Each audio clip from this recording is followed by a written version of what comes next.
Chapter 3. Good morning, Ms. Carter. Thank you for coming so quickly. These appointment cancellations are mostly very short-handed. Oh yes, of course, and we have to thank you for the spontaneous appointment too. I had hoped to get one for today, but without much confidence to actually get one.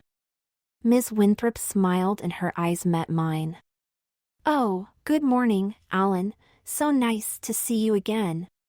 For a moment, her face showed a frown as she eyed up Julie's sky blue sweater. I hope you had a nice time with Tanya yesterday afternoon. I winced and felt my face flushing. The tiny little bit of self-confidence my mother's presence had given me vanished within the blink of an eye. Good morning, Ms. Winthrop. Well, yes. I swallowed hard. What a nightmare. Oh, and listen, Alan, Kim found your school bag in our car. You must have forgotten it there. She took it with her to school today, but since you are here instead, she can't hand it over to you, but she will find a way. Just to let you know. She smiled at me and added with a quiet voice, and please don't be mad, and I know I should not say this, even know about it, but I got a glance on one of your pencil drawings. It was in your bag. Kim must have opened your bag, and she was fascinated. You are very, very talented, Alan. As I told Kim yesterday, that is one of the most beautiful pencil drawings I have ever seen. Just saying. Oh, thank you. I guess. I bit my lip, feeling very insecure in this moment. My mother frowned and looked at her, then at me. You have to show me that drawing too. However, a nice time yesterday? Not quite so, I guess, and you didn't tell me it was Kim's mother who picked you up after school too. She hesitated for a moment and turned her eyes towards Kim's mom again. So, you know what happened yesterday, Ms. Winthrop? In the meantime, Ms. Winthrop had walked around the counter and her eyes widened a little, seeing me standing there, wearing Julie's top, her skirt, the nude pantyhose and Julie's white low heels. I returned the look shyly and embarrassed. Ms. Winthrop was a beautiful woman, even in her working clothes, consisting of a white blouse, showing the logo of the practice, and a white skirt, and of course the tights and shoes were white as well. Her hair was a little darker than Kim's, but still very close to blonde. Compared to her white outfit, the long, dark dress of my mom with her black tights and the black heels was quite a contrast. Looking at both, I had to admit, both women were equally attractive. What do you mean with what happened? I am sorry, but I don't understand. Kim didn't mention anything. I only picked Alan and Kim up yesterday, after school, and brought them to Tanya Evans' house. Kim wanted to meet some friends there, and she said Alan wanted to meet Tanya, that's why. Is there something I should know? Was it wrong bringing your, Alan, there, Ms. Carter? After eyeballing me again for another few moments that felt like eternity to me, she gazed at my mother with a puzzled look in her eyes. Please, not now, Mom. I quietly whispered. Okay, dear. My mom replied and her head turned again towards Kim's mother. I suggest we should talk about that another time, Ms. Winthrop. Right now we don't have enough time for that anyway. We shouldn't let Dr. Greenwood having to wait for us, should we? Ms. Winthrop cleared her throat, apparently very confused and unsure about how to act. My outfit obviously caught her completely off guard. Of course not. I will bring you to Dr. Greenwood right away, and with a bit of luck, she is already available. She turned around and motioned us to follow her through, as it felt to me, a maze of corridors, before we finally reached our destination. I had not expected this practice being so huge. Elaine Winthrop knocked on the door and opened it after hearing a warm come in. Dr. Greenwood? I have Ms. Carter here, and her, daughter. She cleared her throat and I felt my head flushing again. Ms. Carter had asked for an appointment and I spontaneously offered her the free available slot after the cancellation of Ms. Henstridge an hour ago. I hope that was okay? But of course, yes. They can stay right here, I have just finished the paperworks. The doctor said with a very warm and likable voice. All right, I am going back then. Ms. Winthrop smiled and turned around, heading back towards the reception. I could still feel my face glowing while watching her walking away. Dr. Miriam Greenwood stood up and pushed her chair backwards with her thighs before approaching us. She was a tall woman, even a little taller than my mom, and slim, but still had some feminine curves. I guessed her to be in her 40s. She had long, brunette hair and her face showed some subtle, very tasteful makeup. She wore a pair of feminine, red-framed glasses and almost the similar outfit I had already seen at Kim's mother. Hello, Ms. Carter, I had not expected you back so soon. I hope there aren't any serious issues? Dr. Greenwood said with a warm smile and offered us her hand. And this must be your lovely daughter then. So, what can I do for you today? Come, have a seat over there on the small sofa. It's more comfy there to talk. She pointed to the corner of her office, where a sofa and 2 armchairs were placed around a small table. Thank you, Dr. Greenwood, my mom and me replied almost in unison, and we followed her to the comfy-looking group of furniture. I sat down, this time remembering to smooth my skirt and keeping my legs closed. Dr. Greenwood. My mom began, we are here in a, say, delicate matter. Yes? Dr. Greenwood smiled and nodded. Please go ahead, Ms. Carter. Whatever it is, I will do my best to help you as good as I can. My mom cleared her throat and I could feel the blood rushing into my head. My son Alan here, he has always felt like a girl inside. Obviously for years already. I bit my lip and could literally feel Miriam Greenwood's eyes on me. She only nodded slightly, and my mom continued. He wants to live as that girl from now on. Her name would be Elena, and it was just yesterday when she confessed it to me. I have to admit that I had my suspicions long ago, but I had been waiting for her to tell me. And now we are here, because I hoped you would be able to help her, in fact to help us, how to deal with this. I want this to be done right. My mother paused, and I could only guess how red my head must have been glowing in that moment. Miriam Greenwood listened closely without interrupting my mom. After a few moments and further looking at me, she nodded. I see, and yes, this is indeed an unusual matter, but not so extraordinary as you might think. She turned her head a little, facing me directly. And no need to be embarrassed, young lady. It seems the girl inside you needed to, finally, break out of the shell. It's how you are, and there is nothing to be ashamed of, and you are by far not the only one. And to be honest, you do look like a lovely girl. I bet nobody out on the street will even notice. However, I will do what I can to help you to truly become the girl you, inside, already feel you are. She gave me a warm smile and pondered for another moment. Thank you, Dr. Greenwood. I shyly replied and took a deep breath. My heart was pounding heavily now, as I started to realize that this whole matter wasn't just that distant dream anymore. So, Elena it was, right? I nodded and the doctor continued. I want to ask you a few questions now, and then I will have to take some measurements of your body, if that is all right for you? Yes, Dr. Greenwood, yes, of course. I swallowed and looked at her, visibly nervous, still feeling tingles in my belly hearing my new name. Calm down, Elena. I am here to make life better for you, not to threaten you, okay?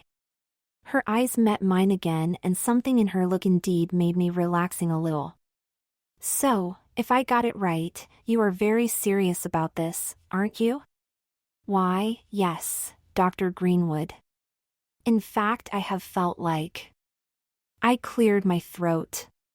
Like a girl, for so many years now. Maybe even all of my life. I see. And how old are you now?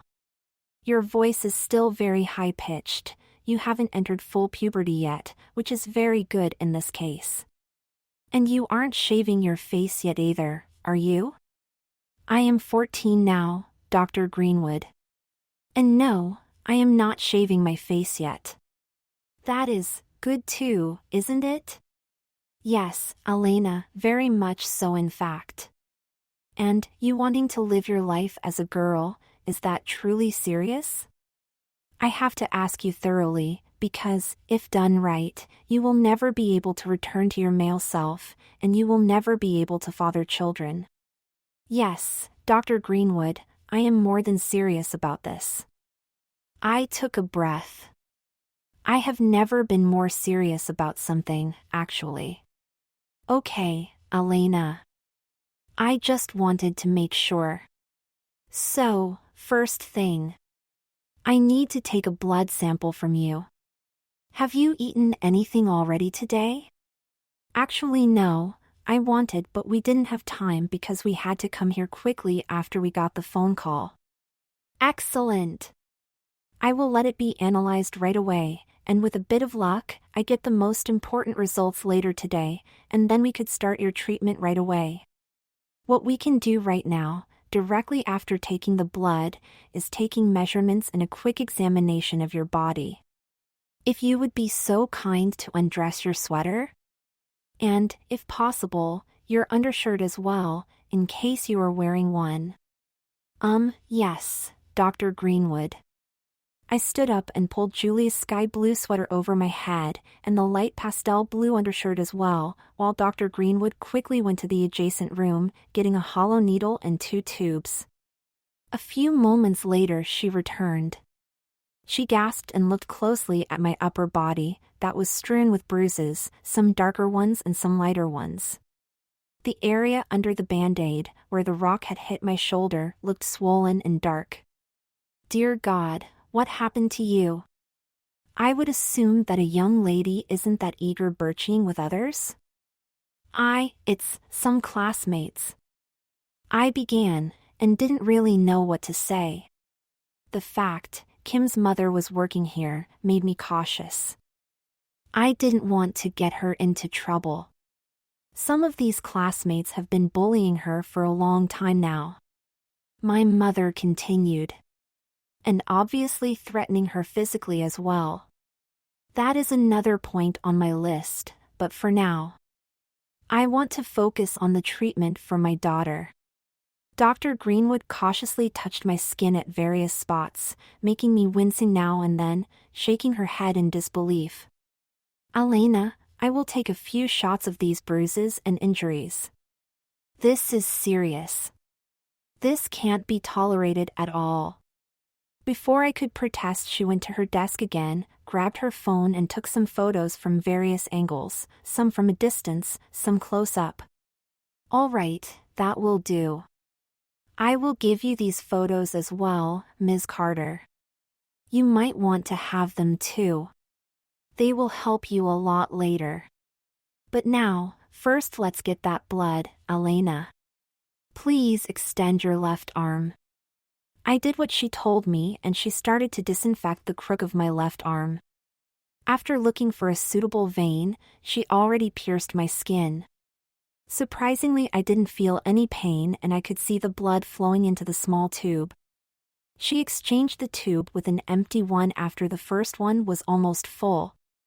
Afterwards, she retracted the hollow needle and pressed a tissue on the spot where she had pierced my skin. See, that's it already. Would you press the tissue on the skin yourself for a few moments, while I am taking your blood to the lab? Of course, yes. I placed 2 fingers on the tissue and with a smile she left the office again. Did it hurt? My mom asked me. No, it didn't. I didn't even feel much when she pierced my skin.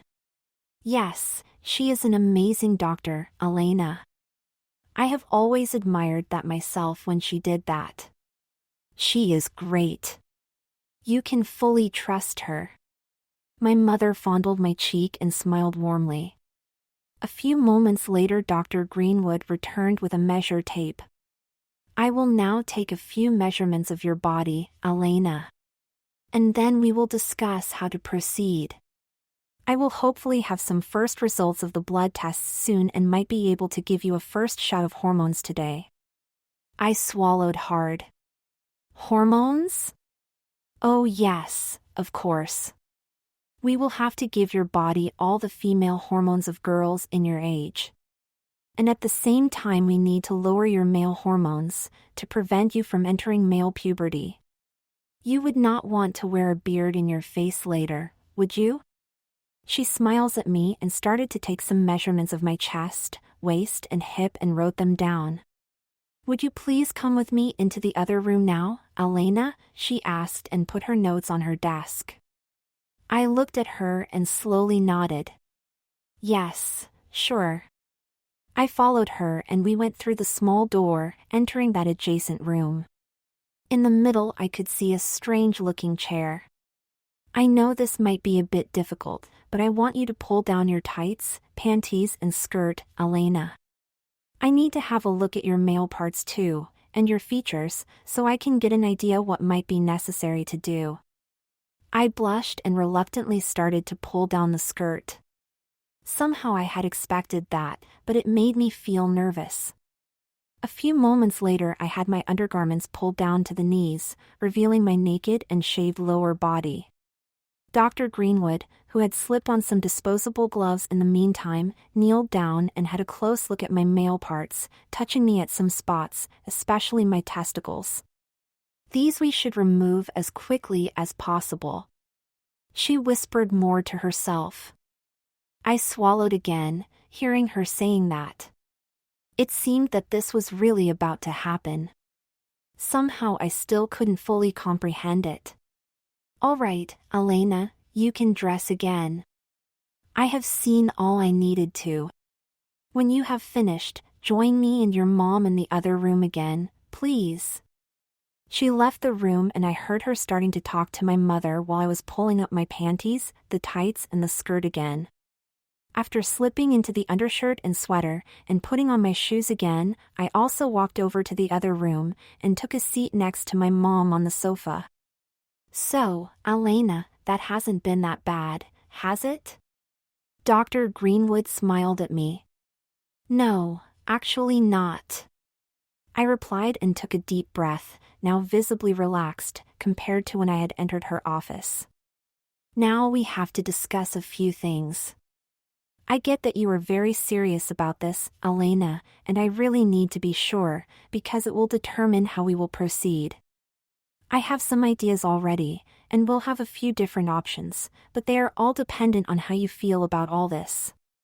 As I said before, I have never been more serious about something. I replied, looking at her curiously now. What are these options? She smiled and looked at both me and my mom. All right, see. You are still young enough. We can successfully block your male puberty for sure, and at the same time make you going through a normal female puberty as well. You might not be equipped yet like many of your fellow girls are, especially at this moment. I am sure you know what I mean. She smiled and continued. The female hormones will take care of that. I can't really predict the effect they will have, though, because that is mostly genetic. However, you will start growing boobs and your hips will get wider too. You will get all the feminine curves. I listened closely and bit my lip. There will be some time until the hormones will be kicking in, showing their effect on your body. For a girl, you are of course very flat around your chest right now. Would you like to have boobs earlier, Elena? Girls at your age are mostly, say, well equipped there. Not too big, but clearly visible. Oh, well, yes, I cleared my throat. That would be, well, wonderful, yes. I blushed again. The doctor smiled a warm smile again. No need to be embarrassed, I would have been surprised if you had not wanted to have them. All right, we have two options basically. One is, we could get you implants, and the other is, you will go with artificial breast forms, silicone-made, that can be glued on and appear like a real breast. Women who had to get their breast removed due to cancer often use those. They look and feel very real, they even get warm. Could I keep them on, all the time? What about a shower or so? Sleeping? Oh yes, in fact they will be glued on, and will not come off until you will use a special solvent. You could even tug at them, and they withstand also a shower or sleeping in them. That sounds great! That's much better than the implants then, isn't it? Yes and no. Yes, because there isn't any surgery needed. No, because they are not sensible on the nipples of course, and you going through a female puberty also includes increased sensitivity there, and you should experience that too, I think. I will have to think about it. Depending on how fast the hormones will show an effect, it might be sufficient, and maybe you can stop wearing them very soon even. So, I will give you a prescription for a pair of those breast forms, since you are my patient now. You can start with those, and we can see how to proceed further from there. She looked at me again, and nodded. I would suggest a nice B cup would fit your figure best. C might be a bit too large. Not every girl has huge boobies, you know, and your body is slim, rather aesthetic, so B would fit best in my opinion. It's all about a good passing, and not about drawing too much unwanted attention. Wow, thank you, Dr. Greenwood, I am so excited now. I smiled and looked at my mom, who returned the smile and quickly hugged me.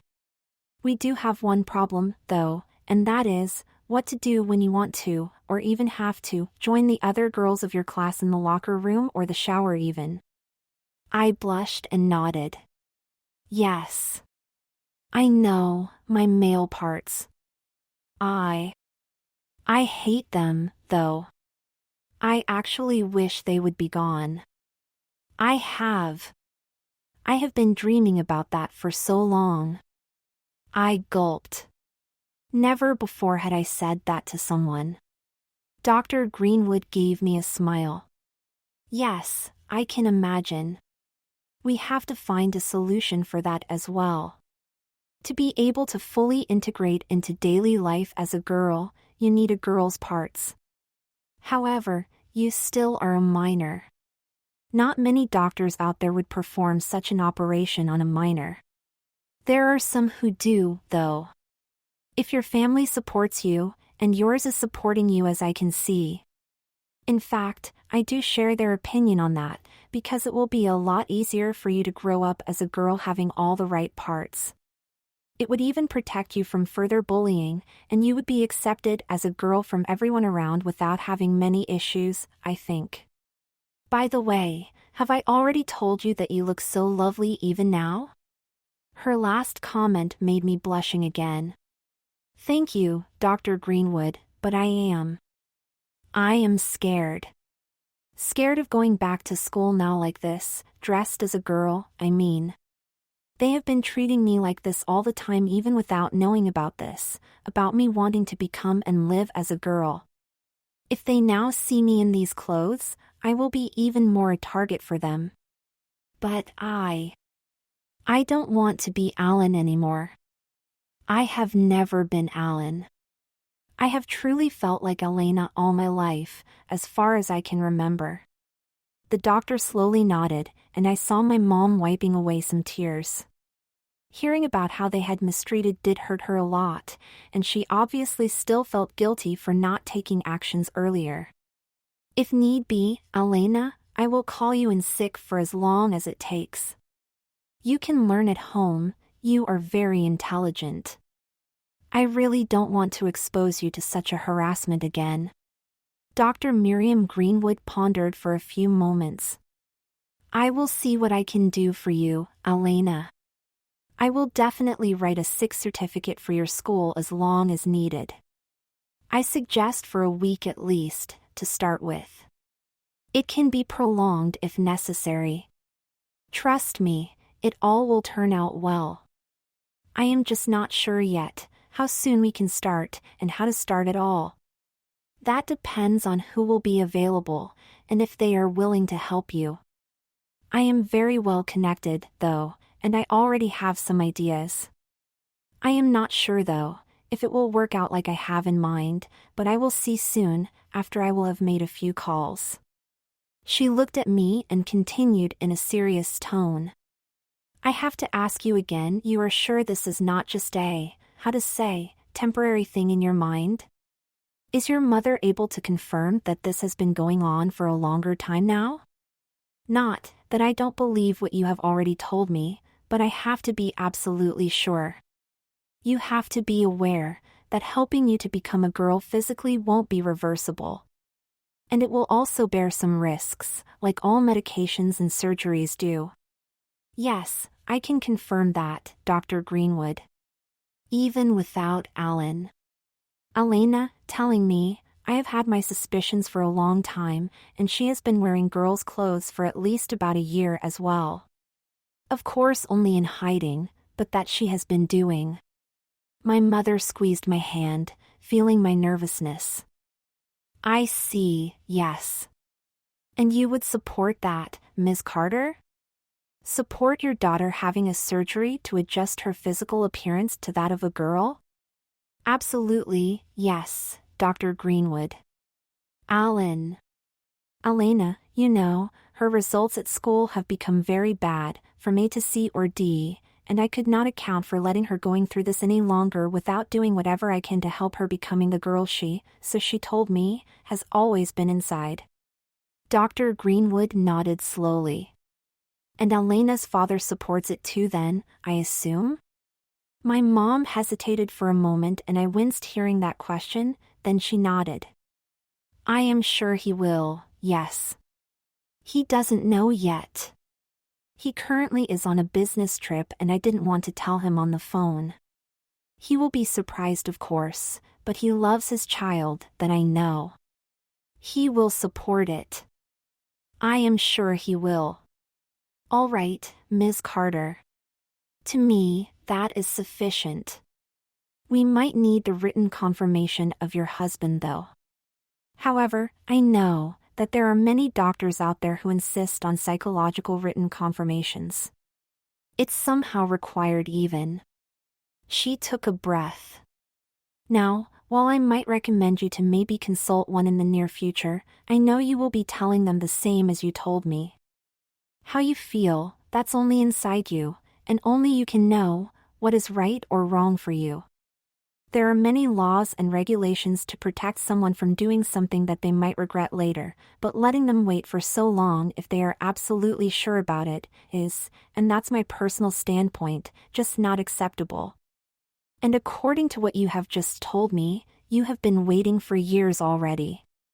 She wrote down a few things again and then looked at me. All right, Elena. I want you and your mother to come back here in the evening, say, around 6 p.m. By then I will, hopefully, have the results of the blood test, and also some more information on how I will be able to help you. Right now, aside from the hormone treatment, I can't promise anything, but be sure, I will be doing whatever is possible. She handed me 2 small printed forms. Here is your prescription, Elena, and the sick certificate for school, valid until end of next week. There's a store not too far from here, who is selling these breast forms. I think the shop is part of a pharmacy even. The forms will be adjusted to you according to the measurements I took, maybe they will do them again, and they will explain to you how to use them. Please ask Ms. Winthrop before you will leave, she can give you the exact address. Thank you, Dr. Greenwood, thank you so much for helping me. I took the paper and nodded, feeling that familiar lump in my throat again. I swallowed hard. The perspective of asking Kim's mother for the location of the store who was selling artificial breast forms made me shiver. On the other hand, she already saw me in Julie's clothes. I took a deep breath. For so long I had been dreaming of this. Kim's mother or not. I was so sure. I finally reached at the point of no return. We left our seats on the comfy sofa and after a heartfelt shake hands with Dr. Greenwood we headed for the door. At 6 p.m. then, ladies, all right? The doctor smiled warmly. I felt very comfy with her, and despite Kim's mother working here, I was very glad my mom had decided to introduce me to Dr. Greenwood. Yes, Dr. Greenwood, we will be here. Thank you very much for taking your time and for your empathy. My mother looked very relieved, and I had to admit that a positive excitement slowly started to spread inside me, more and more replacing the fear and nervousness. After leaving her office, we slowly walked back through the corridor. On our way back to the reception we met two women halfway. They greeted us friendly and didn't give me any attention, nor was I aware of them staring at me in any way. I took a deep breath of relief and started to mentally prepare for meeting Kim's mother again. A few seconds later we reached the reception. "Ah, you are back." Elaine Winthrop smiled a warm smile and approached us. "I am sorry if She began and bit her lip. "I am sorry if I reacted a bit strange before, but I didn't expect to see Alan in this outfit, or I should rather say, I didn't expect to see a girl. Please accept my apologies. I didn't act in a professional way. I am sorry." "Oh, of course, Ms. Winthrop, I do understand that, I am." What she said sounded sincere, and I didn't really know what to say. "Accepted, Ms. Winthrop, no offense taken. And her name is Elena now." My mom looked at Kim's mother with a confident expression. "Would you be so kind to tell us where the store is that Dr. Greenwood recommended us to visit? We have this prescription here for her," she said, and I extended my arm, handing it to Kim's mom. "Ah, yes, I see. That's not far really." Elaine Winthrop described the way in detail and my mom nodded. "Hard to miss," my mom said and took the prescription back. "Indeed. And it's a very good store, very skilled owners. I am sure you will be happy with the result, Elena." I looked at Kim's mother and actually was able to smile. "That is good to hear. Oh, may I ask you a favor, Ms. Winthrop?" "Sure, dear, just tell me." "What can I do for you?" she replied, and again her voice sounded honest and warm. "No signs of disport. Would you please not tell Kim yet about me? I want to do that myself when I feel ready, or when I will be back at school. I fear, if people know in advance, they might make a fool out of me. It will be hard enough already." Kim's mother frowned and looked at me for a few moments, then laid her hand on my shoulder and squeezed it tenderly. "Don't you worry, okay? I will for sure not make things worse for you. In fact, I expect my daughter to act like she has been raised. With decency and compassion. And if you ever need an advice or whatever, feel free to ask me at any time." Thank you, Ms. Winthrop. I do appreciate that a lot." I replied and smiled at her. I felt so relieved. "Thank you, Ms. Winthrop." My mom added. "We do appreciate that indeed. We will be back at around 6 p.m., as agreed to with Dr. Greenwood." She turned towards me and wrapped her arm around my shoulder. "Let's go, dear. We have got a lot to get done today." "What the hell are you talking about, Mark?" Joe Hartford frowned at his team captain and the small group that has gathered under that large tree in the yard before the school building all faced the leader of the football team. "You can't be serious." Mark Sanders shrugged. "I guess I don't have a choice. My dad pays for all the equipment for all the players." "Yes, we know that, Mark, but damn. Alan.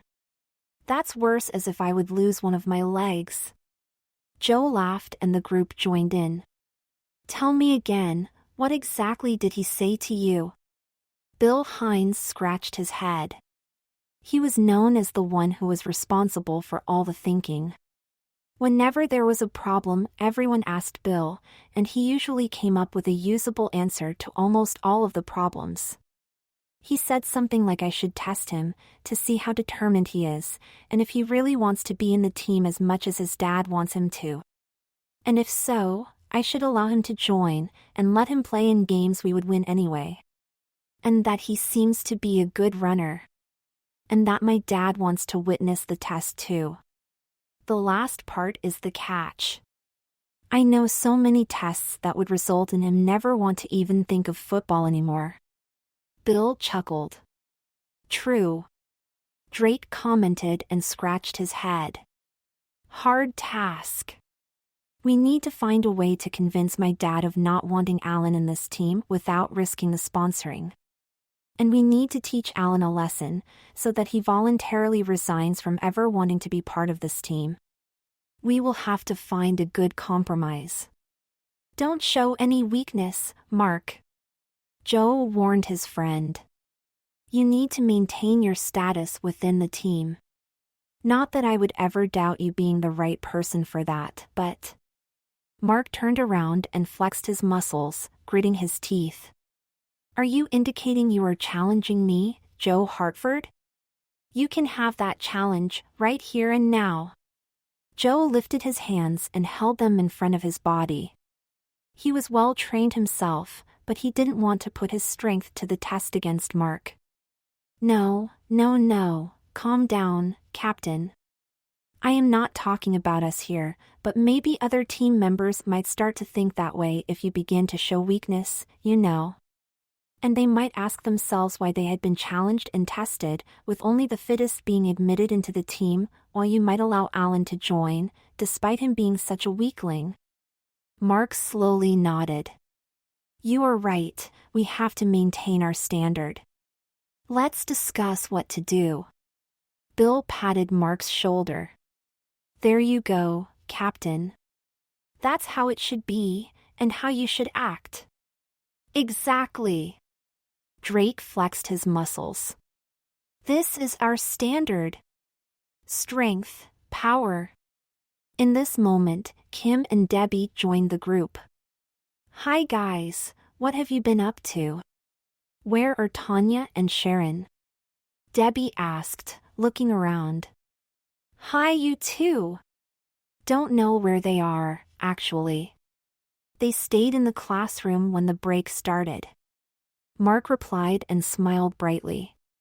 However, glad you two have joined us. We need to discuss something important, and we could really need your input.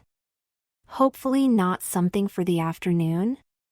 It's Friday and school ends at 3, so I want to take the chance and go to town for some shopping afterwards.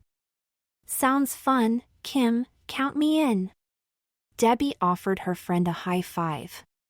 Cool, we could all go together, in fact, that gives us enough time to discuss our problem. Mark suggested with a bright smile and hugged both Kim and Debbie.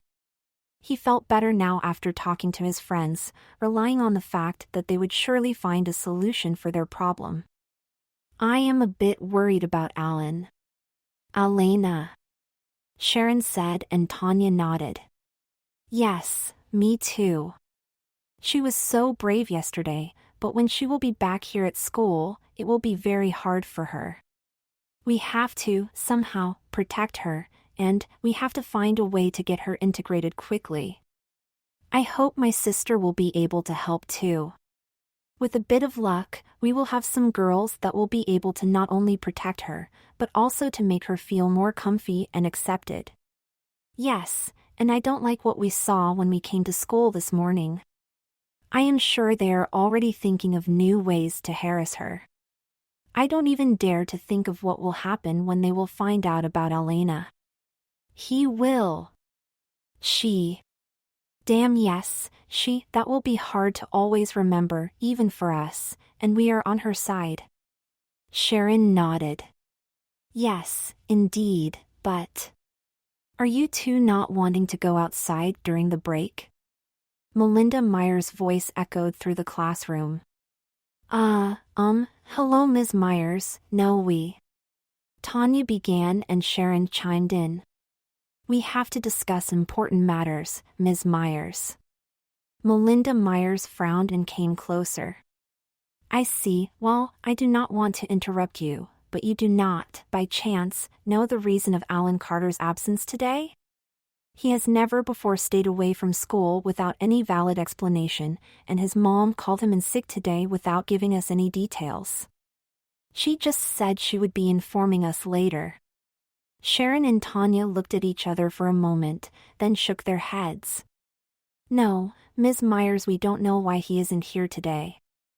I am sure his mom will call soon, though, and will explain the whole matter. Why do you think that we know? Ms. Myers looked at the two girls, of course having noticed their look. Isn't that Alan's bag here? Tanya swallowed hard.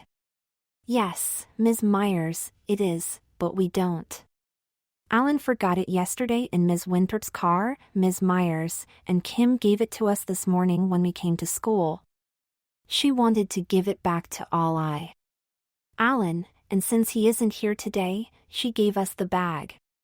Melinda Myers frowned and looked puzzled. Why didn't she just keep it then? I mean, why did she give it to you two instead? I don't know, Ms. Myers. The sound of the bell indicating the end of the break saved them. All right, you two. Please let me know in case you might get some info on this matter, all right? I will ask Kim later. Maybe she has some more info. I am just worried. This situation is very unusual, especially since Ms. Carter didn't give us any justification yet for his absence. So please inform me, okay? Of course, Ms. Myers, we will do that. We promise. Tanya and Sharon replied almost in unison. I will be back in a minute for class. Yes, Ms. Myers. We are already here anyway. The two friends smiled and watched a thoughtful Melinda Myers leaving the classroom. Do you think she knows anything, Tanya? No, I don't think so. She can't know. I mean, no one can't. But her look, have you seen her look? She for sure didn't believe us. What makes you so sure of that, Sharon? The look in her eyes, Tanya. We will see. Oh, by the way. I am so looking forward to this afternoon when we will be meeting them in town to go shopping together. Yes. And we can help dressing her up and getting her many great clothes. That will be so much fun. Oh, right. And... Shoo, they are all coming back. Let's talk later. We left the building and the fresh air surrounded my nylon-clad legs. I loved this feeling a lot. Again, none of the people we met seemed to even take notice of me. Slowly my self-assurance came back. Maybe all this could somehow turn out well in the end. My mom pointed to her left. Just a few crossings further down. Not more than a 10 minutes walk. I will leave the car here where it is. Who knows if we will find a free parking lot over there or not? Yes, Mom. Good idea. I looked at her and smiled, and she returned the smile warmly, taking my hand. We started walking like mother and daughter, and I could not be any happier. Some of my inner tension started to fade and made room for excitement and curiosity. My mom had been almost right about the distance, and about 15 minutes later we reached a large building. Health Center was written in large letters above the entrance. I would have never guessed that they are also doing this, Elena. If I had known they meant this store, I would not have needed any help to find it. We stepped through the automatically opening door and went directly to an info desk. My heart began to beat faster. "Hello, ladies, may I help you?" A friendly, young woman smiled at us from behind the desk. "Hello, miss. Hopefully, yes." My mom showed her the prescription and I was so glad that I did not have to go alone. I felt so blessed having my mother with me, supporting me. "See, we have got this prescription and—" The woman looked at it and quickly eyed us, then smiled again. "Of course. Just go straight through, and at the end of the hallway turn left. Ask for Ms. Phillips. She is the one who will take care of this." "Thank you," my mom and me answered while turning around, heading for the end of the hallway. It was such a huge store. I could see that they not only were all about meds, but also healthy food and accessories. A few moments later we arrived at the described area and started to look out for any employees. A white-haired lady was standing behind another counter and we turned towards her. Miss Phillips was written on a badge on her breast. I swallowed and my mom gave me an assuring squeeze with her fingers. She was tall and very slim, yet still showing feminine curves. It was hard to guess her age. Maybe around 60, but I wasn't sure at all. I still thought she was a beautiful woman. "Hello, Ms. Phillips. I am Alicia Carter, and this here is my daughter Elena." She began and the woman nodded with a polite smile. "Hello, ladies, how may I help you?" Her voice was soft and friendly, and sounded a lot younger than she actually looked. "We have this prescription here, and your coworker at the info desk redirected us to you, Ms. Phillips." The woman took the prescription and quickly read it. She took a deep breath, then nodded and smiled warmly, this time directly looking at me. I could feel my head becoming deeply red again. "Follow me please, and no need to be nervous or embarrassed, young lady. You are not the first, and won't be the last. You will so love the result, trust me," she said with a soft tone in her voice and turned around. She led us into a separate room and closed the door behind us and pressed a red button. "We do not want any interruptions, do we?" I shook my head and tried to return the smile the woman gave me. "No, for sure not," I shyly whispered. "Now." She looked at the prescription again. "Elena, I have to ask you to undress your upper body. I hope that is okay?" Yes, Ms. Phillips, of course." I responded and pulled the sweater over my head, then the undershirt. Ms. Phillips smiled reassuringly and I looked at her and then at my mom, who, in the meantime, had taken a seat on a comfy-looking chair. "Let me explain to you what we will be doing now, Elena. You will get fitted silicone breast forms, and they will be glued onto your skin. They can only be removed using a special solvent, and you will be able to wear them 24/7, including taking a shower wearing them and at nights while sleeping. They will get warm and feel like a real breast to anyone touching them. How does that sound, Elena?" I swallowed hard and looked at her with my eyes wide open. "That sounds wonderful, Ms. Phillips," I whispered. She approached me and gasped, noticing all the bruises and swellings. "Dear God, what happened to you, girl?" I bit my lip and looked down. "Let's say she went through rough times at school," my mom commented. Ms. Phillips took a deep breath and slowly nodded, looking closely at me. "You will have to do something against that, Ms. Carter." "Of course I will, be sure of that, Ms. Phillips. But first things first. My daughter is more important now, the rest will follow later. My mom answered with a very determined and almost angry tone in her voice. Yes, Ms. Carter. I am sure you will do the right thing. Ms. Phillips took another breath, then she took some measurements, comparing them with the prescription, and also gently touched my breast a few times before nodding contently. Fine, Elena, perfect. Dr. Greenwood did a great job, and the recommendation she gave is exactly what I would have recommended myself. You will love the result. Now take a seat next to your mom while I will be preparing your new accessories. It won't take too long, only a few minutes. I have some that are just your size, I just need to modify them a little so that they will fit you perfectly. She smiled again and disappeared behind another door. Is this really happening, Mom? I said while taking a seat, leaning at my mom, who was wrapping her arm around my shoulder. Yes, my dear daughter, this is really happening. And you are still sure that this is what you want? Oh, Mom, yes, of course. I have never been more sure about it. And I am so excited. And happy, and relieved, and thank you, Mom, thank you so much for all this. She placed a soft kiss on my head and smiled. You are so welcome, my darling daughter.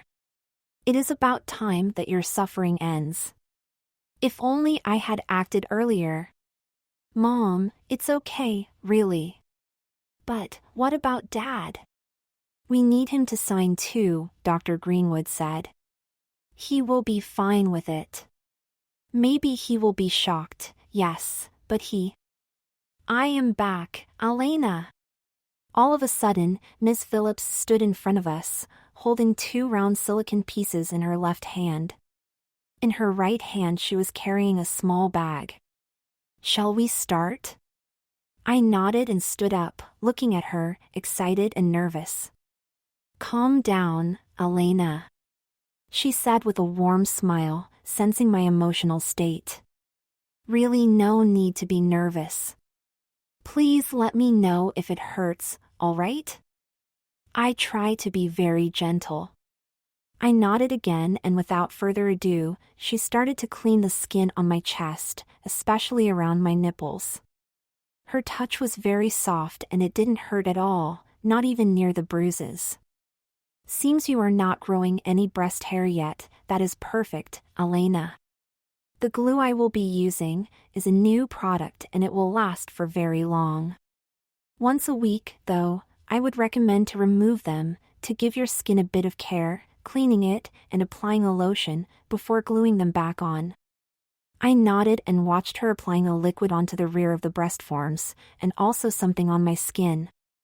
After a short while, she again applied something onto one of the breast forms. Now hold still, she said and pressed the silicone breast form firmly against my skin.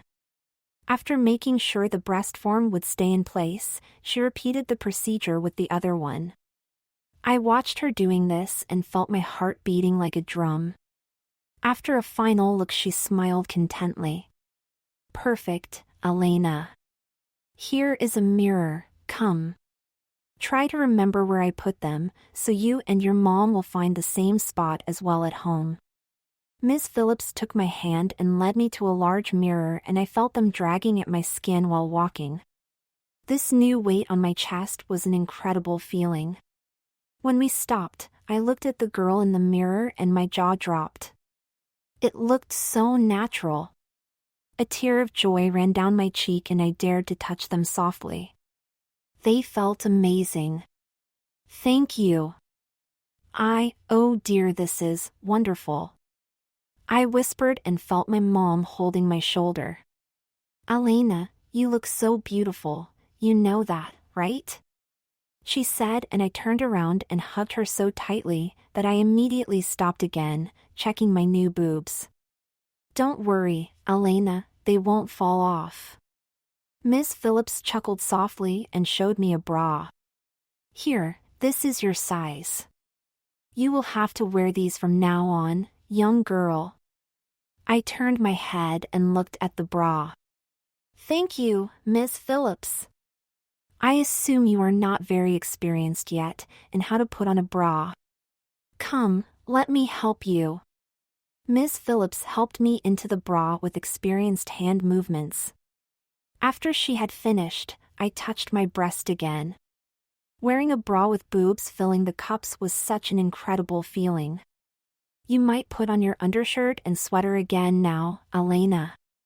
Now they might fit you a lot better even. Miss Phillips said with a content smile on her face. I did as she told me, and indeed Julie's clothes felt just right now. I rushed over to the mirror and wrapped my arms around myself, feeling incredibly happy. Miss Phillips and my mom joined me and I heard Miss Phillips' voice behind me. Now just a minor detail and you can start shopping for clothes, Elena. Please wait a moment, she said while disappearing again behind that door, only to return within a few moments, holding something in her hand. My mom and me curiously looked at her. What is that, Miss Phillips? She smiled warmly. That, Elena, is something that will help you looking very girly. You might not have noticed it, but your prescription included this too. I can tell you how to use it, but you will have to undress your lower body. Would that be all right, or would you rather want to do that at home, later? I blushed and looked at her, then nodded. After having come so far now, undressing in front of this woman somehow wasn't a true issue for me anymore. I stepped out of my shoes, pulled down the skirt and carefully rolled down the tights, showing off my pastel pink panties. These too, Miss Phillips? Yes, if you do not mind. I nodded again and pulled them down as well, standing there before them naked from the waist down. Miss Phillips came closer and showed us what she brought. I gasped, noticing the vagina on these panties. She unfolded it a bit and explained to me how to use it. You will have to tug away your little friend to here, and that will enable you to pee as a girl. Of course you will have to clean yourself, but I am sure you know that, and your mom here will for sure tell you in detail. Now, I suggest you try them on, to see if I got the right one to fit the tone of your skin. A bit reluctantly I took them and had a close look. Don't worry, Elena, they are clean and ready to use. I blushed, then did what she told me. They were very tight, and it took quite an effort to get them up, and then to tug away my male parts in them, but once I had achieved that, I could pull them up quite easily. They had a very snug fit. I turned around and again my jaw dropped. I saw a girl in the mirror.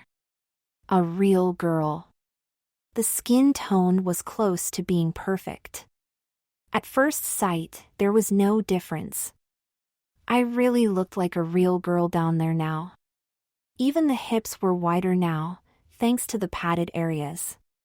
Now you can put on your clothes again, Elena. Miss Phillips said, and my mom took a deep breath. This looks so real, Miss Phillips, it's almost unbelievable. Yes, like this she can easily get through the day at school, and it will make life a lot easier for her until her male parts will be surgically removed, which I assume is being planned? Yes, Miss Phillips, you are right. My mom replied. I am sure that will happen. Oh wow, I am really surprised now. I pulled up my pastel pink panties again and they now did fit my body perfectly. Then came the tights and finally the skirt. When I stepped into the shoes, I noticed how well my padded hips now filled the skirt. My naturally slim waist and the girly breast I now had completed my new feminine figure. She truly is a darling girl. Miss Phillips remarked and my mom nodded, smiling gladly. Oh yes, that she is, and now we can go shopping indeed for suitable clothes. Thank you so much for this outstanding service, Miss Phillips. I twirled around in front of the mirror, feeling so incredibly happy that I afterwards hugged my mom and even Miss Phillips. Thank you, oh thank you so much. I could feel some more tears of joy and relief running down my cheek. You can't even guess how much that means to me. Miss Phillips gently fondled my hair while I was still hugging her. I can, Elena, I can. Some years ago, my nephew went through the same. I looked at her with wide eyes, and noticed a brief expression of sadness in her eyes when she mentioned her nephew. Really? Yes, Elena. You are not alone. And being one of the owners here, I had made the decision to expand our services to this. Back then for my nephew, of course, but there have been more like you since then. And it is since then that we have always had these products on stock, just in case. She smiled. I knew I would need them again today in the moment you approached me and showed me the prescription. So, be proud and find your way, young lady. It might not always be easy, but with the help of your family and friends, you will be fine, I promise. I finally stopped hugging her and she turned towards my mom. Your insurance will pay for the breast forms, and the panties are a present from me today, so you do not have to pay anything in this moment. But Miss Phillips, we can't. Alicia Carter looked at her with a very surprised look. You can, Ms. Carter, you can. I insist. Your daughter, and possibly you as well, have been through a lot already, and there will be some more difficult situations in the future, so I just want to help and make things as easy for all of you as possible. I don't know what to say, Ms. Phillips. How can I ever thank you enough? I noticed that expression of sadness in Ms. Phillips' eyes again. I wasn't sure if my mom noticed it too, but I was pretty sure about it. You can thank me best, Ms. Carter. I heard her saying, if you promise, that you will there for Elena and support her the best you can, so that she will be able to live happily without losing her family just because she now wants to live as this girl that has been hiding inside her male body for so long. What now, Mom? I asked my mother as we sat in our car again. The walk back was quite uneventful, and I had to think about that sad expression in Miss Phillips' eyes all the time. I made a mental note to ask her about her nephew. Alicia Carter smiled at me. Now, my dear daughter, you will get a complete makeover. I will take you to my stylist and she will take care of your look. If you want to, that is. I gasped and beamed at her. Mom. That would be so wonderful. But what will she do? I mean, how will it look then? She will tell you before, Elena. You can trust her, she is genius. She will keep your natural features but will make you look a lot more feminine. And I am thinking of a look that you can easily manage later at home then. A natural look. Mom, that. I really don't know what to say. I mean, all these years I had been so afraid to even talk to you about this, and now thank you, Mom. I wiped away a tear and hugged her tightly. She wrapped her arm around me and pulled me in. Shoo, it's really fine. It is about time. I am rather still angry about myself for not having taken action earlier. I should not have let you go through this alone for so long. I hope you can forgive me that. Mom. There is nothing to forgive. Really. I could have talked to you earlier myself, but... Yes, you were afraid. Afraid, because you thought I would not accept it. Yes. My mom held me tightly in her arm. I love you, please never forget that, okay? I will always be there for you and will always do what I can to make and see you happy. But now we have to hurry, your appointment will be in 15 minutes, and I don't want us to be late. I had not expected to have this other visit at the health center between the doc and the stylist. Appointment? But of course.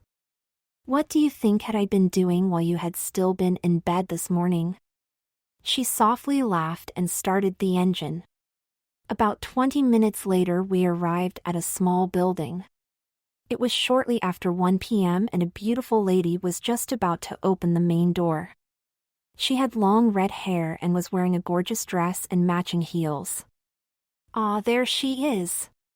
My mom noticed me staring at her and smiled. She is a beauty, isn't she? We left the car and the woman approached my mom and they hugged each other. Alicia, so nice to see you. And this must be Elena then? She turned and gave me a heartfelt hug as well. I am Deirdre McCormick, just Deirdre for you, all right? Yes, nice to meet you, Miss M. Deirdre. I still felt a bit insecure, but my new feminine-looking body for sure helped me a lot already. Come in. Let's see what I can do for you. She gave me a close look and nodded with a warm smile on her face. Yes, yes. I already have a good idea. Let's discuss it inside. Please follow me. I looked at my mom and only saw her smiling, then we followed Deirdre inside. She led us to a comfy chair in front of a large mirror, where she asked me to take a seat. I will be with you in a moment, Elena, all right? I nodded and watched her in the mirror as she was approaching my mom. The two women walked to the other side of the room, talking to each other. Then they disappeared behind a corner, and I turned my head, looking at myself in the mirror now. I saw a girl staring back at me. The new breast forms and the special padded panties made me look so feminine. I deeply looked at my face and was wondering what Deirdre would do and how it would look like afterwards. After a few minutes, the two women came back, smiling brightly. Do you want to know it in advance, or do you want to be surprised, Elena? You will look so darling, love. My mom was visibly excited. I am so sure you will like it. Your decision, dear. Deirdre tilted her head and waited for an answer. I think. I want to be surprised. I guess. I swallowed and looked into the mirror again. Great decision, Elena. Nothing can beat that moment when you will see yourself for the first time, I swear. Deirdre smiled and my mom fondled my shoulder. I will leave you with Deirdre now for a while. It will take between 1 and 2 hours, and during that time, I will run some errands. I will pick you up here later, okay? I looked at my mom and nodded. Yes. If you will be ready before I will be back, just wait outside, darling, it's such a nice weather now. I nodded again and watched her leaving. Deirdre stepped forward and turned my chair around, so I could not see the mirror anymore. All right, Elena, now let's get you styled up. I will start with your face. Then I will take care of your hairstyle, and last will be the fingernails. If you, hopefully, will like it, come back next week again without wearing tights and I will do your toes as well, all right? I swallowed. Yes, miss. Deirdre. Nervous, she asked sympathetically and went to get her tools and stuff. Yes, very much so, even. Try to relax, my dear. I am so sure you will love the outcome, Elena. Yay, finally, the bell indicating the end of the last lesson for this Friday rang. Kim and Debbie hastily grabbed their stuff, squeezing everything in the bags and stood up. Shopping time. They walked over to Mark's table, where Joe, Drake and Bill already had gathered. On the way, Kim looked over to Tanya and Sharon, who also had just finished cleaning their desks. She saw Tanya grabbing Alan's bag and bit her lip. Come on, Kim, they are already waiting. Debbie said and grabbed Kim's hand, dragging her friend with her. Shall we wait for the bus taking us to town or shall I call my mom? Mark asked. We are 6. Joe replied. Our van has 7 passenger seats. I could call my mom instead if that is okay with you? If she is available, she could be here within 15 minutes, otherwise we could still wait for the bus. Good idea, Joe. Drake commented. The bus will be leaving in 30 minutes, so it isn't too bad if she hasn't got time right now. Great, then let's go. Mark smiled and headed for the classroom door. On the way, his eyes met Tanya's. He saw her carrying the 2 bags, looking at him, giving him an accusing look, causing him an uncomfortable tingling in his belly. When he noticed Joe in the corner of his eyes, he shrugged and looked away, following his friend through the open door. Tanya and Sharon followed them close up. Oh, there you are, you two. Mark said when he noticed Tanya and Sharon behind them. Would you have wanted to join in? We already called Joe's mom, and she can't get you into the car in addition. Only 7 seats, and they are all occupied now. You should have talked to us earlier. Oh, don't worry, Mark. Sharon replied. We are taking the bus. We aren't going to town right now anyway, we first have to go elsewhere. Mark nodded. All right. I just didn't want to give the impression we would exclude you. It's okay, Mark, we are fine. Tanya confirmed and focused on Sharon again. Kim's phone went off and she looked at the display. Wait, it's my mom. Kim stopped. What did you say, Mom? It's so noisy here, wait. Kim went a few steps aside and tried to concentrate on the phone. After the call, she joined the others again. Everything okay, Kim? Debbie asked. Yes, sure, Deb, just my mom. There will be an unplanned appointment in the evening, so she cannot leave in time. She asked me to go to her stylist shop and fetch the products she ordered. Shampoo and stuff. Oh, all right. Which shop is it? McCormick's. Ah, McCormick's. I know that one. That's not too far from the town center, is it? Debbie asked. Indeed, not very far. And the owner is just lovely. My mom has been going there for years now, and me too, I have been there too several times already. Always loved the results, very stylish and beautiful. Kim smiled. Hey, my mom can be here in 20 minutes. Joe chimed in. I got it that you need to go somewhere, Kim. My mom could take you there on our way to town, I think. Great, Joe. It won't take long, I just need to get a few things for my mom that are already prepared. Just picking them up. She has to work longer tonight and can't do it herself, because the shop will be closed by then. Don't worry, we've got enough time. Joe smiled brightly.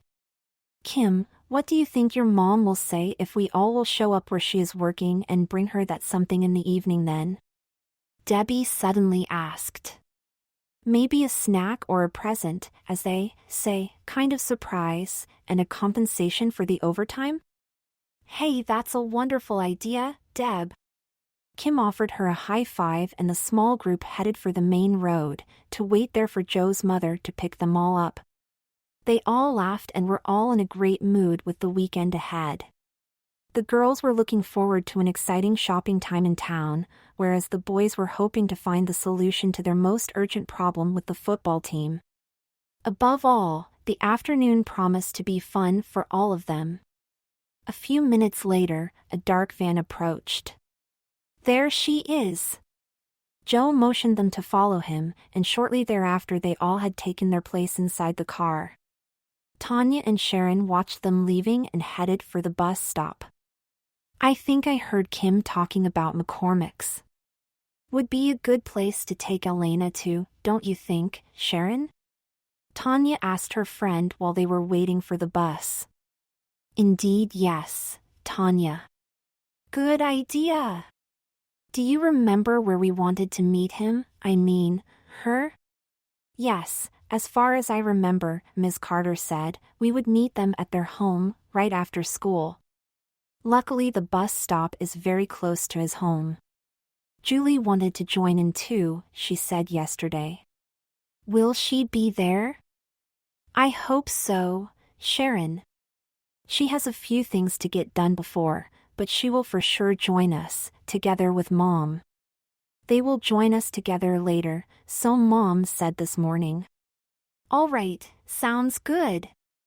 I am really looking forward to this. I am so curious how Alena, will be looking after our shopping trip, and what she will be wearing by then. Also waiting for the bus, you too?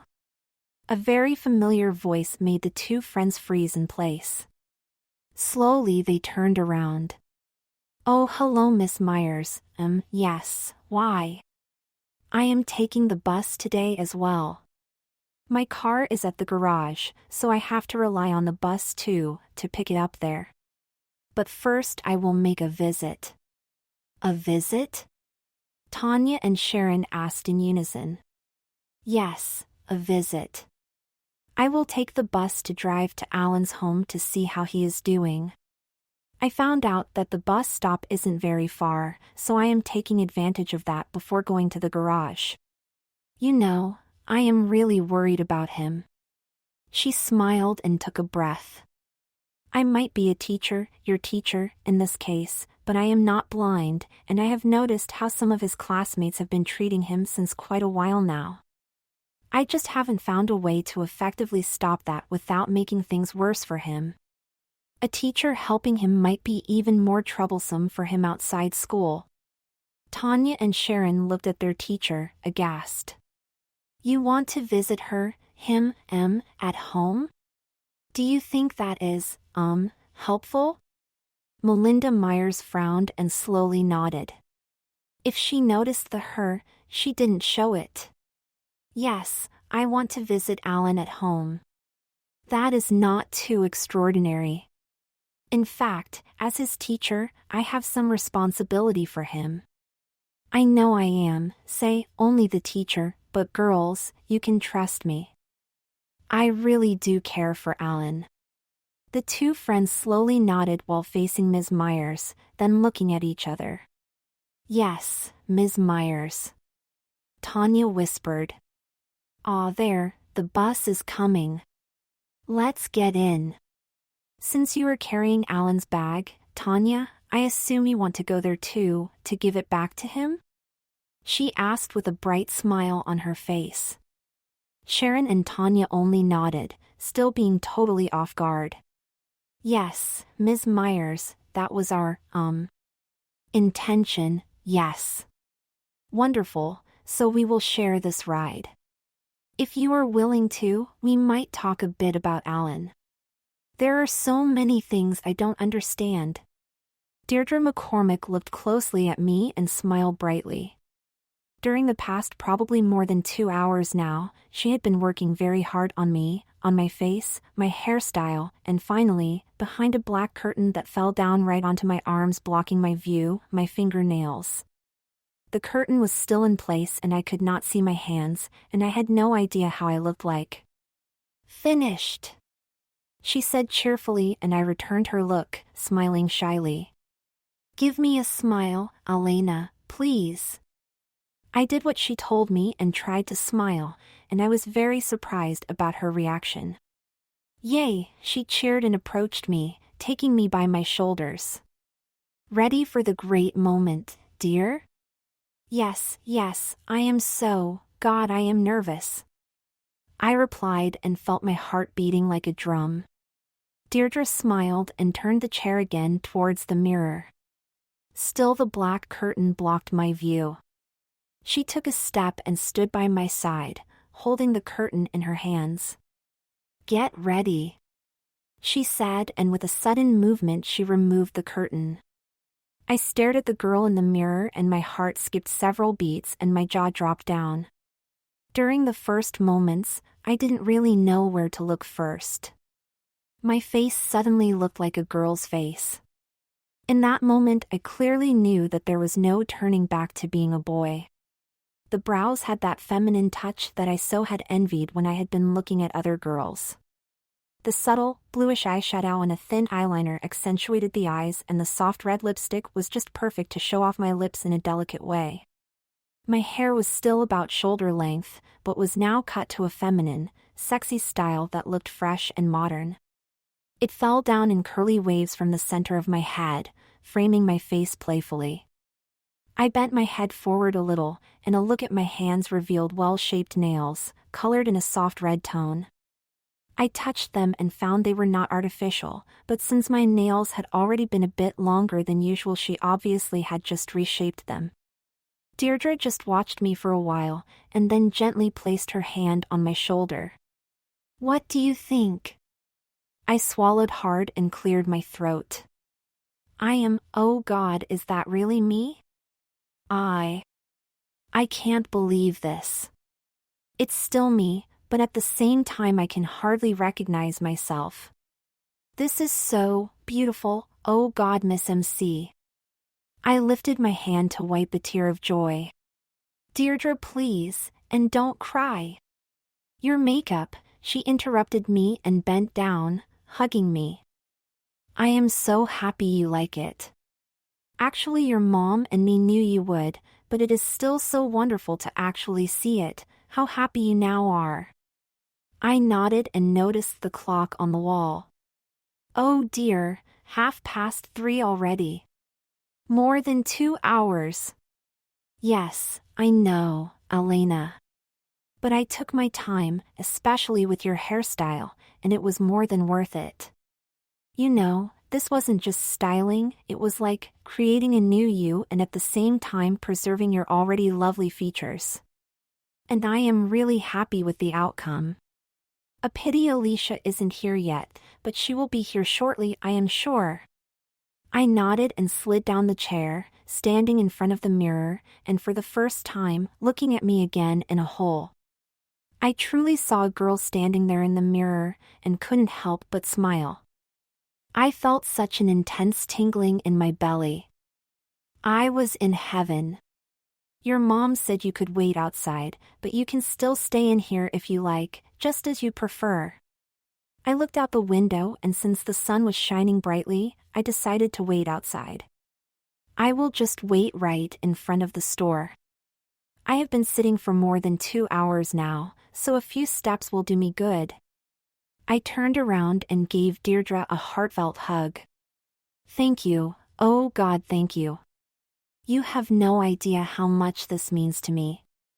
Deirdre pulled me in and held me in her arms. I can imagine, Elena, and I am so glad that I could do this for you. And please do not hesitate to contact me at any time, should you have any questions about styling, okay? Your mom is very good at that too, though, you will be surprised. Mom? Oh yes, indeed. She really has got talent for that. And a great taste. You are in the best hands. Then she gave me a small bag.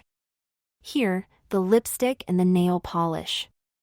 You will want to use them quite often from now on, I think. Thank you so much, Deirdre. I really don't know what to say. To see you being so happy is already warming my heart, Elena. No need to say anything. I took the bag and thanked her again several times, then turned around, heading for the door to step outside. I literally jumped down the stairs and looked around. Mom still wasn't anywhere to be seen. I walked a few steps up and down in front of the shop, and watched the people passing by. None of them paid me any special attention, except a small group of young boys. They openly eyed me up, and 2 of them whistled and made some very explicit comments. I hoped they didn't notice me blushing while I pretended to not having noticed them. Whatever they thought about me, the positive comments and the fact that they obviously did not recognize me as a boy made me truly feel like heaven. In this moment, I knew for sure that I would never want to live as a boy again. Just when they vanished behind the next corner, a dark van approached and stopped a few yards away at the sidewalk. the back door opened, and my heart stopped beating. What I saw sent chills through my body and made me shiver all over. Kim Winthrop got off the van and walked directly towards me, followed by Debbie Wilson. Chapter 4. The bus stopped and Tanya, Sharon and Ms. Myers stepped in. There were not that many people waiting for the bus this afternoon, so it wasn't a problem to find some spare seats. While the two girlfriends sat down next to each other, Ms. Myers took a seat directly in front of them and turned around so she could better talk to them. She smoothed her skirt a bit and made sure her legs remained closed.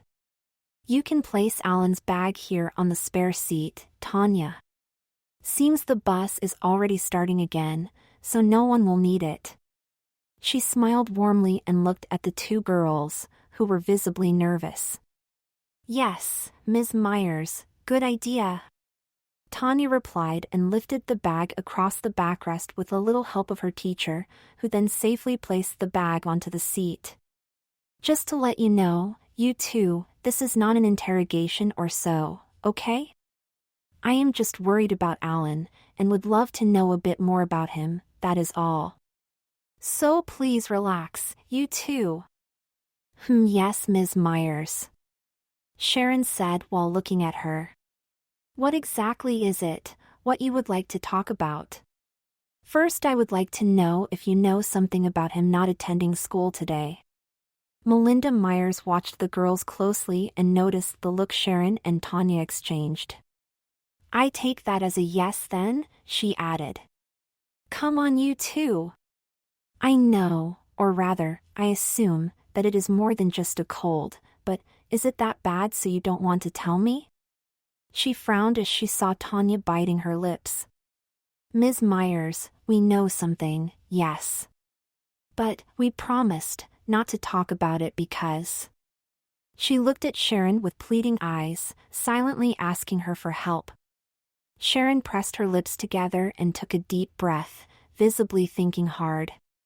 "Ms. Myers, it's not easy.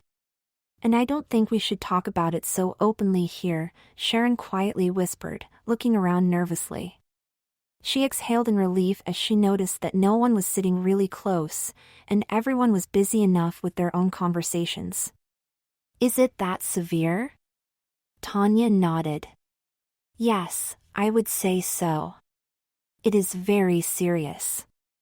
Now I am even more worried. And even more confused. Has it to do with Mark and his gang? I have seen them bullying him quite often at school. Ms. Myers, we really do not want to talk about it here. And I am not sure that it's the best idea showing up at Alan's home, Ms. Myers." "I would." Tanya cleared her throat. "I would suggest we do as planned, bringing back the bag, and you better just continue the ride and pick up your car.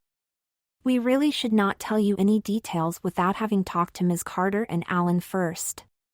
Maybe they want to tell you themselves, or... It's for sure best if you don't hear from us before, Ms. Myers." Sharon chimed in. Melinda Myers tilted her head and pondered for a few moments, then slowly nodded. Well, if it is that severe, I really do not want to cause you any trouble for breaking your word. I am rather impressed. Your reaction is very loyal and remarkable. But please, if you think it would be helpful for him, call me anytime, okay? Thank you, Ms. Myers." Both girlfriends took a deep breath and exhaled in relief. "We will let you in on this as soon as they agree, or as soon as we think it is really necessary and helpful," Sharon added and leaned back, relaxing. A few minutes later, the bus arrived at the bus stop closest to Alan's home. While in the mornings the drive usually lasted about 40 minutes, the bus made it in about half of that time in the afternoons because of a different route. Tanya and Sharon jumped up, grabbed Alan's bag and headed for the exit. "Bye, Ms. Myers, see you on Monday," they waved and approached the door, impatiently waiting for them to open. Finally they swung open and they jumped down the steps and instantly started running. Melinda Myers watched them until they disappeared behind a corner, then closed her eyes, thinking. She was proud of the two girls and how they acted, but deeply worried about Alan. She made a mental note to call Ms. Carter in the evening. She didn't want to wait until Monday. How far to Alan's home? Sharon asked Tanya while still running. Only about 5 minutes if we keep running like this. Tanya replied and tried to catch her breath. Shall I take the bag for a while? You have carried it all the time since we left school. Good idea, Sharon. The girls stopped and Sharon took the bag, while both girls took some deep breaths. Do you think Ms. Myers is really that worried, Tanya? She asked while wrapping the strap around her wrist to have a better grip. Yes, I think so.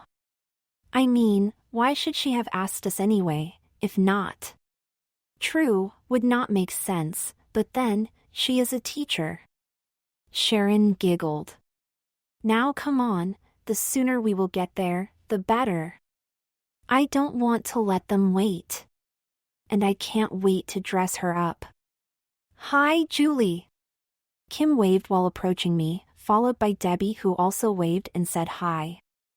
I stood in place without even breathing, and at least managed to wave back. The two came closer and Kim frowned. Oh. I am sorry, you are not her. I thought you were Julie Evans because of that outfit. You are wearing exactly the same she has, so really sorry. She clearly is not Julie. Debbie added, then looked at me as well.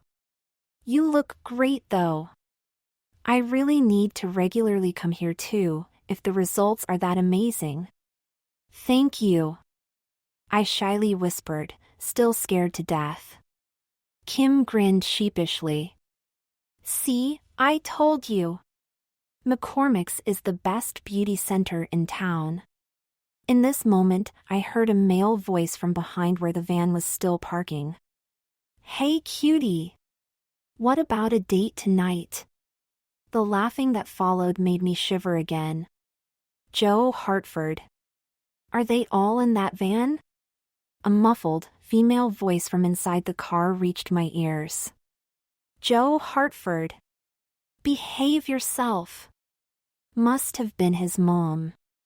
Oh God, in any moment now they will know it's me. I am dead meat. My thoughts raced, and I was desperately looking for a way out of this. I turned around and managed to smile. Is that a yes? Joe asked, and I could see him looking out the open window. Come here and I will give you my number. He made an inviting motion with his hand. I smiled shyly and shook my head. I didn't dare to say anything. They for sure would recognize my voice, and I hoped my smile was convincing enough to hide my panic. My knees felt like pudding at this moment and I felt my heart pounding. I swallowed hard. Oh, come on. I won't bite, I promise. Joe insisted, and I heard another familiar voice speaking. Let her be, Joe.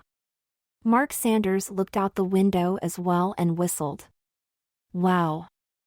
I agree, she is worth a try. Will you two behave yourself now? Let the poor girl be. I heard Joe's mother saying.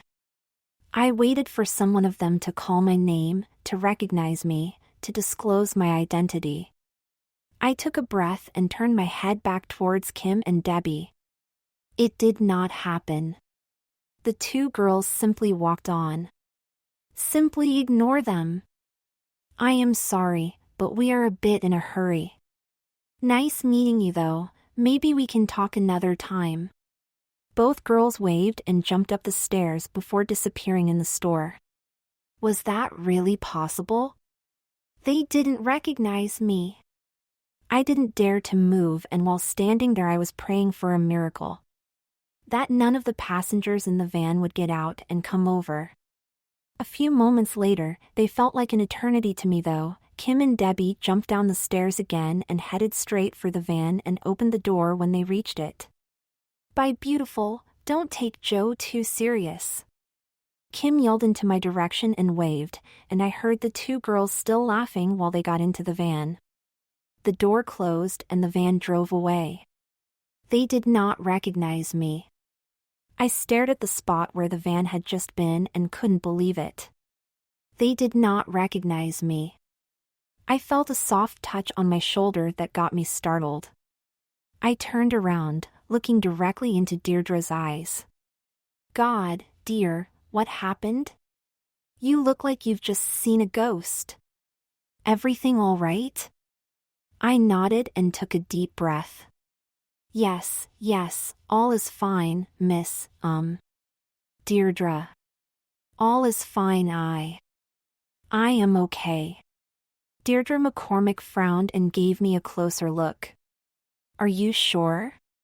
You really look as if you got scared to death. Yes, it's okay. I am just. Come, let's go inside for a moment, my dear.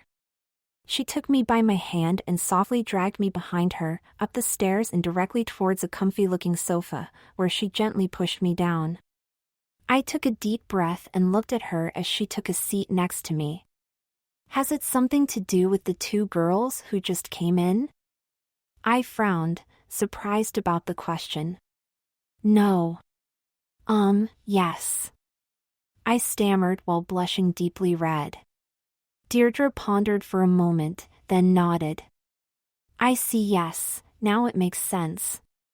What makes sense? My heart instantly started pounding heavily again. Oh, they were discussing inside if they know you.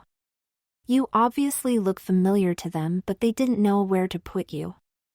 However, they found you very beautiful, especially the blonde girl, Kim. You know her? Oh yes, of course I do. She and her mom have been my clients for a long time now. God, please don't, or did you already say anything about me? No, of course not. Why should I have done that? Ah. Deirdre smiled. Now I understand. They are your classmates, right? Yes, and they haven't got any clue about you, about all this. I hope it's all right for you that I know about it. Your mom told me. I nodded slowly. Of course, that's not a problem, but they. I sighed and looked down. Calm down, please, will you? They did not recognize you. Do you know what that means, dear? I looked up again. What do you mean? I mean, they accepted you as the beautiful girl you are. That is what it means. Yes, maybe, for now, until they will find out who I really am. And they will, because I will have to tell everybody at school when I will go back there. I just don't know how. Deirdre tenderly stroked my shoulder. They will be surprised for sure, but in the end you will be fine, you will see. Deirdre stood up and got a small mirror, holding it right before me. Tell me, who do you see? I see such a beautiful, cute girl. I looked at the mirror and deeply inhaled. I saw a girl. The feminine brows, lashes and the lipstick, complemented by the gorgeous makeup, have clearly turned my face into a girl's face. Of course it was still me, but I had to admit, it looked quite different now. A female me. A quick glance downwards made me noticing my new breast. The whole look identified me as female now. Was that really enough for them to not recognize their classmate? I bit my lip and just nodded again. Yes, I am. I love what I see, and yes, they didn't recognize me. But I am scared when they are around. Deirdre didn't know what had happened just the day before. And all the days and weeks before. She fondled my cheek. I know it's hard, but you have come so far. Don't let them ruin that. I looked at her and managed to smile. A little bit of self-confidence slowly came back, and I was still so excited about my new look and my new feminine figure and all. You are right, Deirdre. I will do my best. Elena, your mom just called me on the phone a few minutes ago. She will be a bit late and asked you to be patient. She said best would be if you would walk over to Hills Fashion, that's only a few minutes from here, and meet her there. Would that be all right? I stood up and took a deep breath. Hills Fashion, you said? I know where that is. I should be going then. Deirdre slowly nodded. Are you sure you are okay going there alone? Let me check something. She went to her desk and browsed through some sheets of paper, then she returned with joyful expression in her face. My next client will be here in an hour. I will temporarily close and will accompany you to that store, Elena. I could only smile so brightly and hugged her spontaneously. Thank you, Deirdre. Oh God, thank you. She held me for a few moments, then hurried to her desk again and took out a small sign. Temporarily closed back in a few minutes was written with huge letters. She took my hand and we left her shop. After closing the door, she clipped the sign onto a small hook and she grabbed my hand again as we headed down the stairs. Who was that? Kim asked Debbie as they drove away. She looked so familiar. I really don't know, but yes, you are right. Debbie massaged her nose as she always did when thinking hard. And the outfit, Kim added. The outfit? What do you mean? I swear Julie has such an outfit. Julie, you know, Tanya's sister. Exactly the same. I have seen her several times wearing it. And I have never seen someone else in this outfit. For sure coincidental. Debbie replied. Yes, of course, but still. How many sweaters with exactly this motif have you seen at school yet, in this color, Deb? I don't know. I am not really taking care about that, Kim. Who says she is at the same school we are, Kim? Because we only have this one school here. The only alternative is very far away, and she is about our age. We should have seen her before, but I do not remember her. Yet something about her is, don't know. Familiar. Maybe, but that is not really important now, Kim. Kim Winthrop nodded, but was still in deep thoughts. She had to find out who that girl was. Let me out here, please. I will go back. Maybe she is still there. I am really curious now, Kim said, and Debbie rolled her eyes. God no, Kim. She probably is gone already anyway. I have to, Deb. You know me. Kim turned her head. Ms. Hartford, could you please stop here? Yes, of course, Kim, but are you sure? Yes, I am. I will join you later, gang. Let's meet at the main shopping center in, say, 30 minutes, okay? Debbie sighed as the van stopped. Yes, okay, pighead. Debbie giggled and they all laughed. Off you go, Kim, and we'll meet you later again. Mark commented with a smile. We have important business to discuss anyway, regarding the football team. What about you, Debbie? Football team discussion or playing detective with Kim? Debbie pondered for a moment. Our first destination was the shopping center, I thought. Yes, sure, it still is. Mark replied. Then I will come with you. I am too lazy to walk back all the way looking for that girl, so I will start shopping in the meantime. And you can have your discussions there undisturbed. Kim laughed and put her fingers on the door handle. I guess you would be too lazy, Deb. If you meet her, give her my number.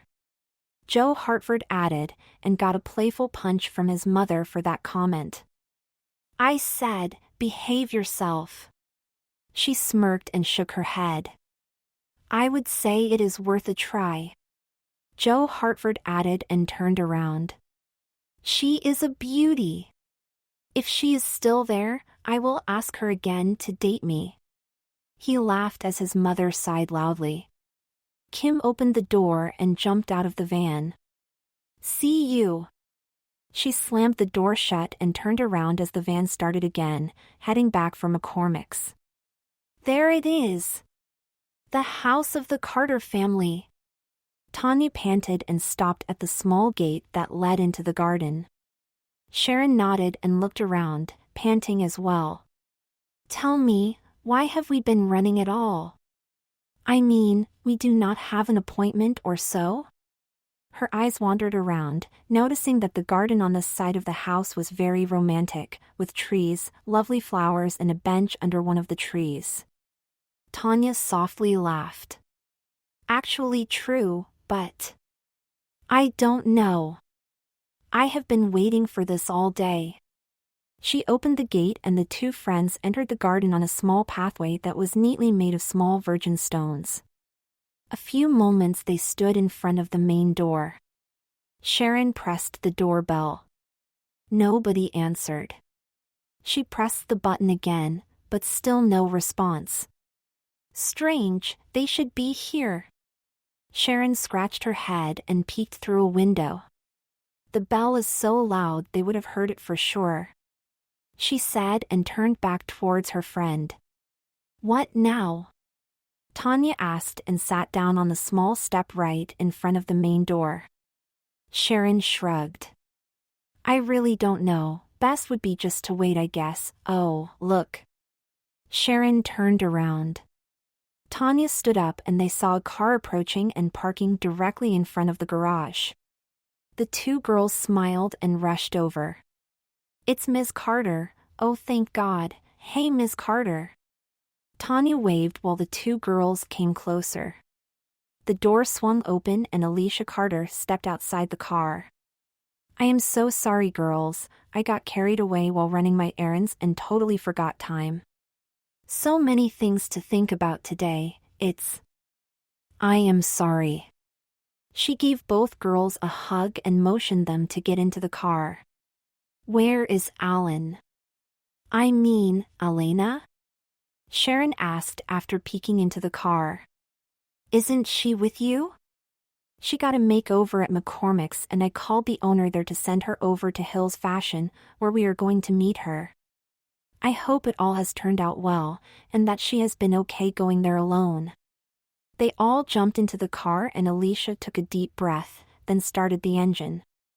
I really hope she's doing fine, maybe I should have ACC. Sorry, but, what do you mean, alone? Tanya blurted out, interrupting Alicia. I mean that she had to walk from McCormick's to Hills on her own. I thought it would be, well, you know, she already looks like a girl now, and most likely even more so after the makeover, so she should be fine. She has to do that, she has to get the confidence. She can't hide in her room 24/7 if she wants to live as a girl, you know. She already looks like a girl now? Both Sharon and Tanya looked at Ms. Carter with a puzzled look in their eyes. Alicia smiled and nodded. You will see for yourself in a few minutes, girls. Okay. Sharon scratched her head and the two girls looked at each other, smiling. This was going to be so exciting. Here we are. Deirdre pointed to the huge building to our right. Hills Fashion was written there in very huge letters. The walk only lasted a few minutes and went very uneventful. Actually, no one paid us any attention. At least I didn't notice. Did you see the guys before eyeing you up? Deirdre smiled at me. No, I didn't. Why are you? Did they look at me? I asked and turned my head. Of course, dear. And in a positive way, I can assure you. She smiled and placed her hand on my shoulder. Elena, you have to relax. People are seeing a girl now. Your male self is no more. You are a girl now, and a very pretty one at that. I know it's all new for you, and I understand you being very insecure and full of fear of being found out. I swallowed and nodded. Yes, Deirdre, that I am. I like my new look so much, and I know I will be so happy living as a girl now, but it isn't easy to fight the fear that someone finds out who I am, or rather, who I was, and I know. Her hand gently squeezed my shoulder. Listen. I know it will be difficult at times, and you know that yourself. But you have known that all the time, and yet you are here now, as a girl. For you, there isn't any other way to live. We both know that.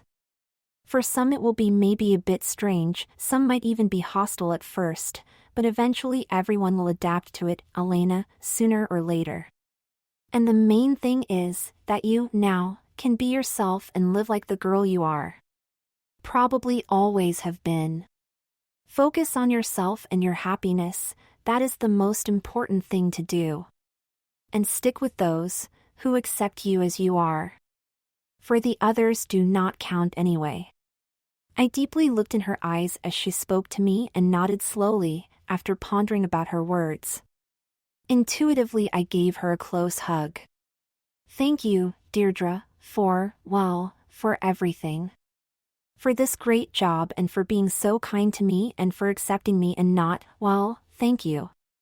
Deirdre McCormick held me close and fondled my hair. You are so welcome, Elena. And if you ever have got a question or a problem, feel free to contact me anytime. I will do what I can to be there for you, okay? I squeezed her again and smiled. Yes, Deirdre, I will do that. Thank you again. She let go and returned the smile warmly. I have to hurry back to my store now. You go in and have a look around. Just act like any other girl in there, you'll be fine, I promise. Maybe you will have found something nice to wear already by the time your mom will be here. I nodded and turned around, took a deep breath and headed for the entrance. Kim turned around the corner entering the street where McCormick's was located and let out a sigh of disappointment. Of course the unknown girl had vanished in the meantime. The yard in front of the shop was deserted. The sign at the door that was dangling in the soft breeze told her that even Deirdre wasn't around right now, and so she could not ask her either. Shit. For a moment she stood there, undecided about what to do. After taking a deep breath she started walking.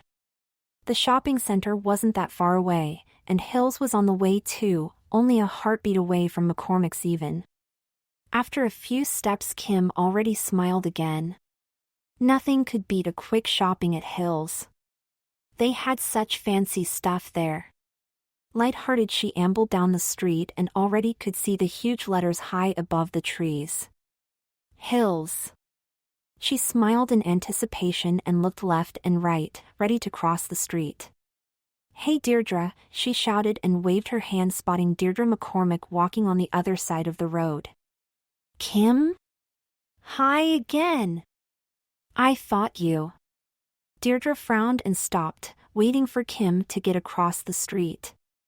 I had to go back because... Suddenly she turned her head after she got a glimpse of someone and started running. There she is. I'm sorry, Deirdre, I'll tell you next time, bye. But Kim, what? Deirdre stood there and watched Kim running towards the entrance. She took a deep breath inhale and bit her lip. A sudden, unpleasant feeling in her belly made her wanting to go after her, but with a sigh she turned and walked back to her store. She had to take care of the preparations for her next customer. The slider doors were already open when I approached them, and a strong breeze from above when crossing them made my hair and skirt swirl a little. I had always wondered where it came from, as I could not see any vents. Crossing this spot in this outfit felt so incredible though. My heart was beating fast. Very fast.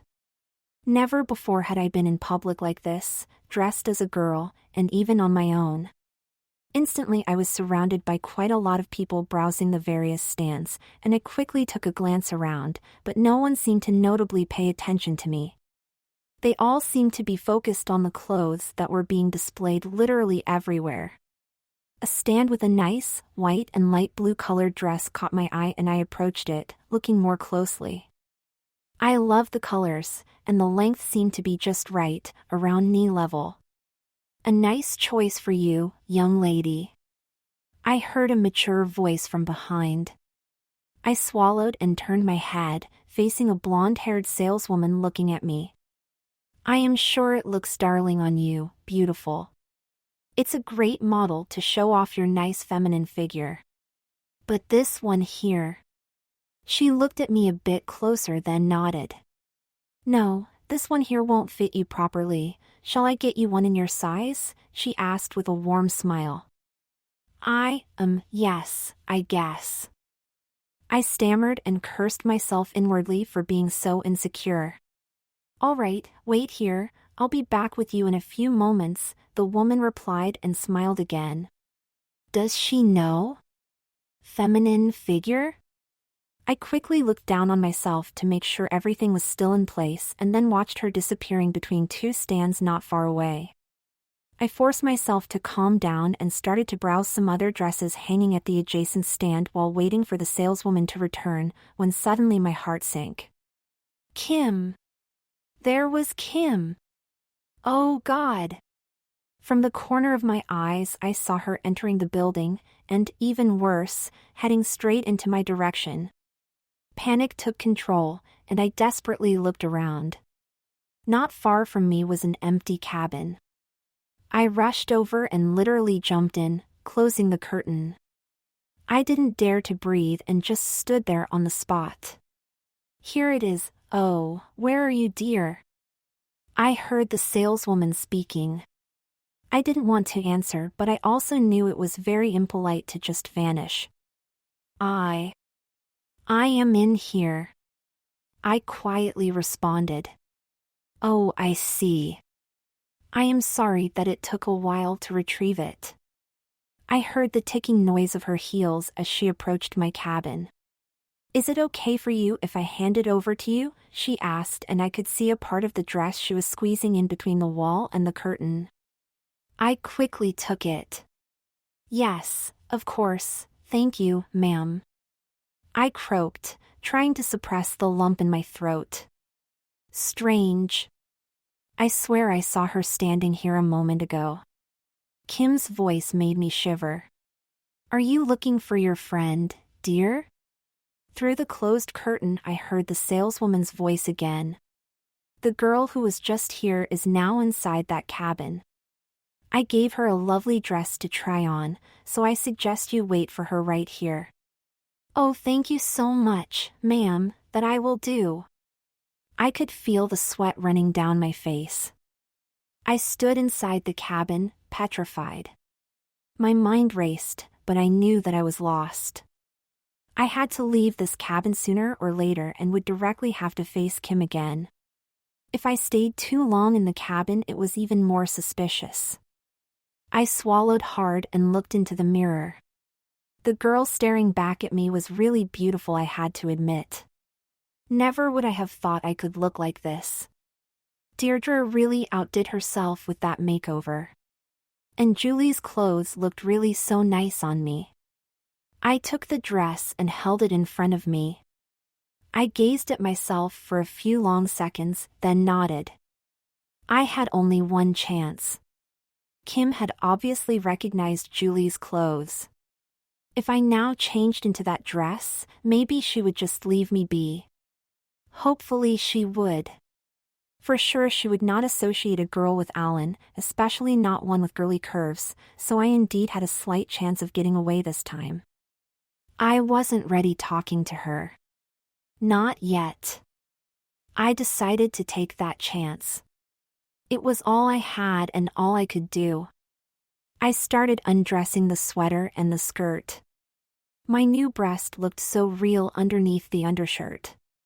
And no one would even think a boy was standing here when looking at the well-shaped lower body with the flat crotch. My panties fit me perfectly now. No ugly bulge in the front anymore. I lifted the dress above my head and slipped into it, squeezing my head and arms through the openings, letting it fall down, smoothing it. It looked awesome. I turned around and bit my lip. Like the saleswoman said, it emphasized my feminine shape so nicely. It had a round neck and short sleeves, and ended a bit below my knees. I also loved the colors. The blue was just great and the white wasn't shine through. A wonderful dress. I would want to keep it for sure, regardless the price. After carefully folding Julie's clothes, I took a deep breath. A final look into the mirror, another deep breath inhale, and I drew back the curtain. Shit! Alicia Carter cursed and sighed. Traffic jam. She checked the time and shook her head. Almost 4 o'clock. I hope Elena is fine out there.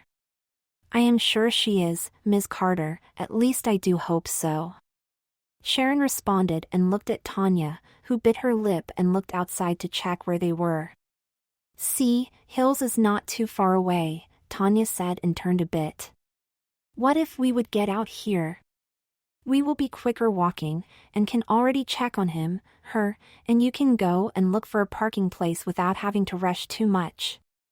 Alicia Carter returned the look and nodded. Yes, Tanya, that is a fantastic idea. But we're in the middle lane here, cars all around us. I don't think that getting off here is. We will be fine, Ms. Carter. All the cars are standing anyway, in both directions. We can squeeze through and we'll be on the other side of the road in no time. Maybe 5 minutes to reach Hills. Maximum. Indeed, yes, Ms. Carter. Tanya full-heartedly agreed. We will hurry to Elena now, and you can join us at Hills when you finally will have found a spot to park the car. Sharon already opened the door, carefully, and looked back and forth, but there wasn't any sign that the cars could be moving anytime soon. Come, Tanya, now is a good moment. All right, coming. Bye, Ms. Carter. She followed Sharon and moved over to the other side of the back seat to exit the car through the same door. Take care, you two, do you hear me? Alicia Carter wasn't really fond of the idea letting the two girls exiting the car here and now, but their plan was a good one, that she had to admit. Of course, Ms. Carter. See you in a few. Tanya slammed the door shut and Alicia Carter could see them rushing over to the other side of the road, squeezing through between the cars that still stood there all lined up. She sighed in relief when the two girls reached the walkway and focused on the road ahead again, because the car right in front of her started to move. Hey, there you are. Kim beamed, seeing me appearing behind the curtain. She eyed me up and I swallowed hard, trying to compose myself as good as possible. Wow, what a beautiful dress. You look darling in it, you honestly do. I am Kim, by the way. She extended her arm, offering me her hand. I took it and returned the smile shyly, hoping she would not recognize my nervousness. Ali. I whispered. Elena sounded too similar to Alan to me in this moment. Please excuse me being so straightforward, but I saw you at McCormick's and you somehow appeared familiar to me. Must have been the outfit you had on. The sister of one of my friends has exactly the same, you know.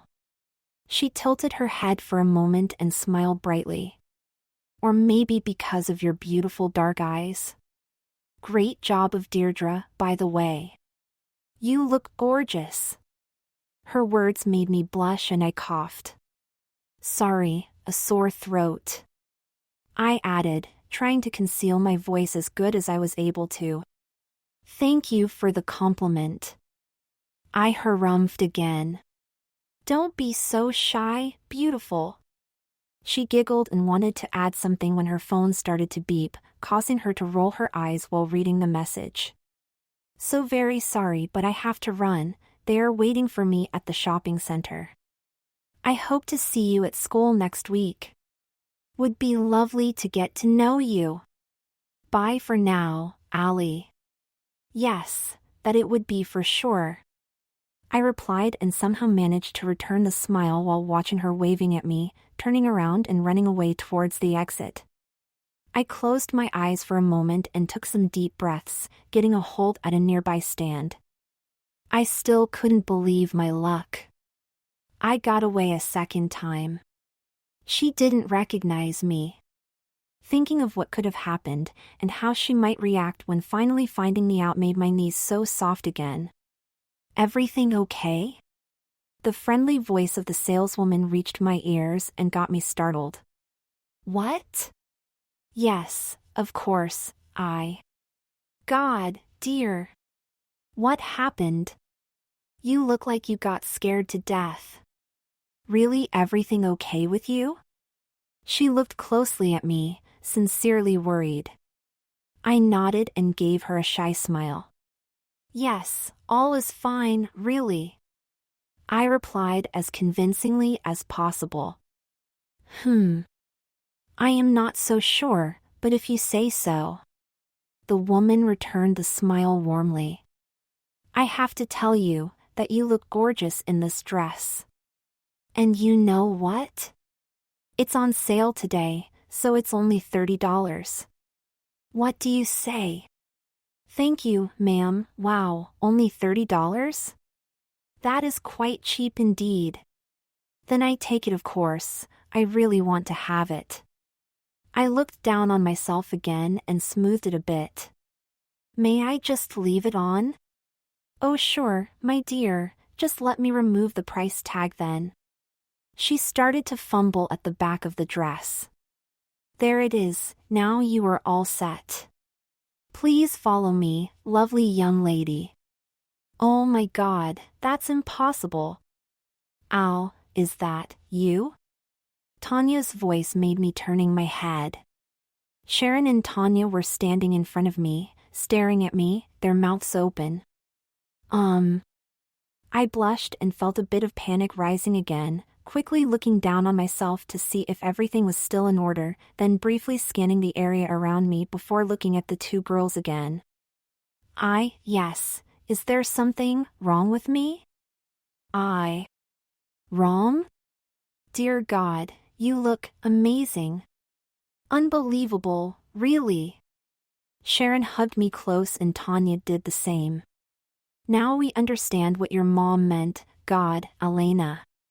You look like a real beauty. Such a beautiful girl. Sharon shook her head in disbelief. Wow, we are truly stunned. You even have the right curves, oh my God, Elena. Your mom won't recognize you anymore. No one will. But how? I mean, look at you, truly like a girl. I took a deep breath and had to wipe a tear from the corner of my eye. I felt so relieved. The tension started to fall off and I felt my legs becoming very soft. With a trembling hand, I pointed to a small bench next to the cabins.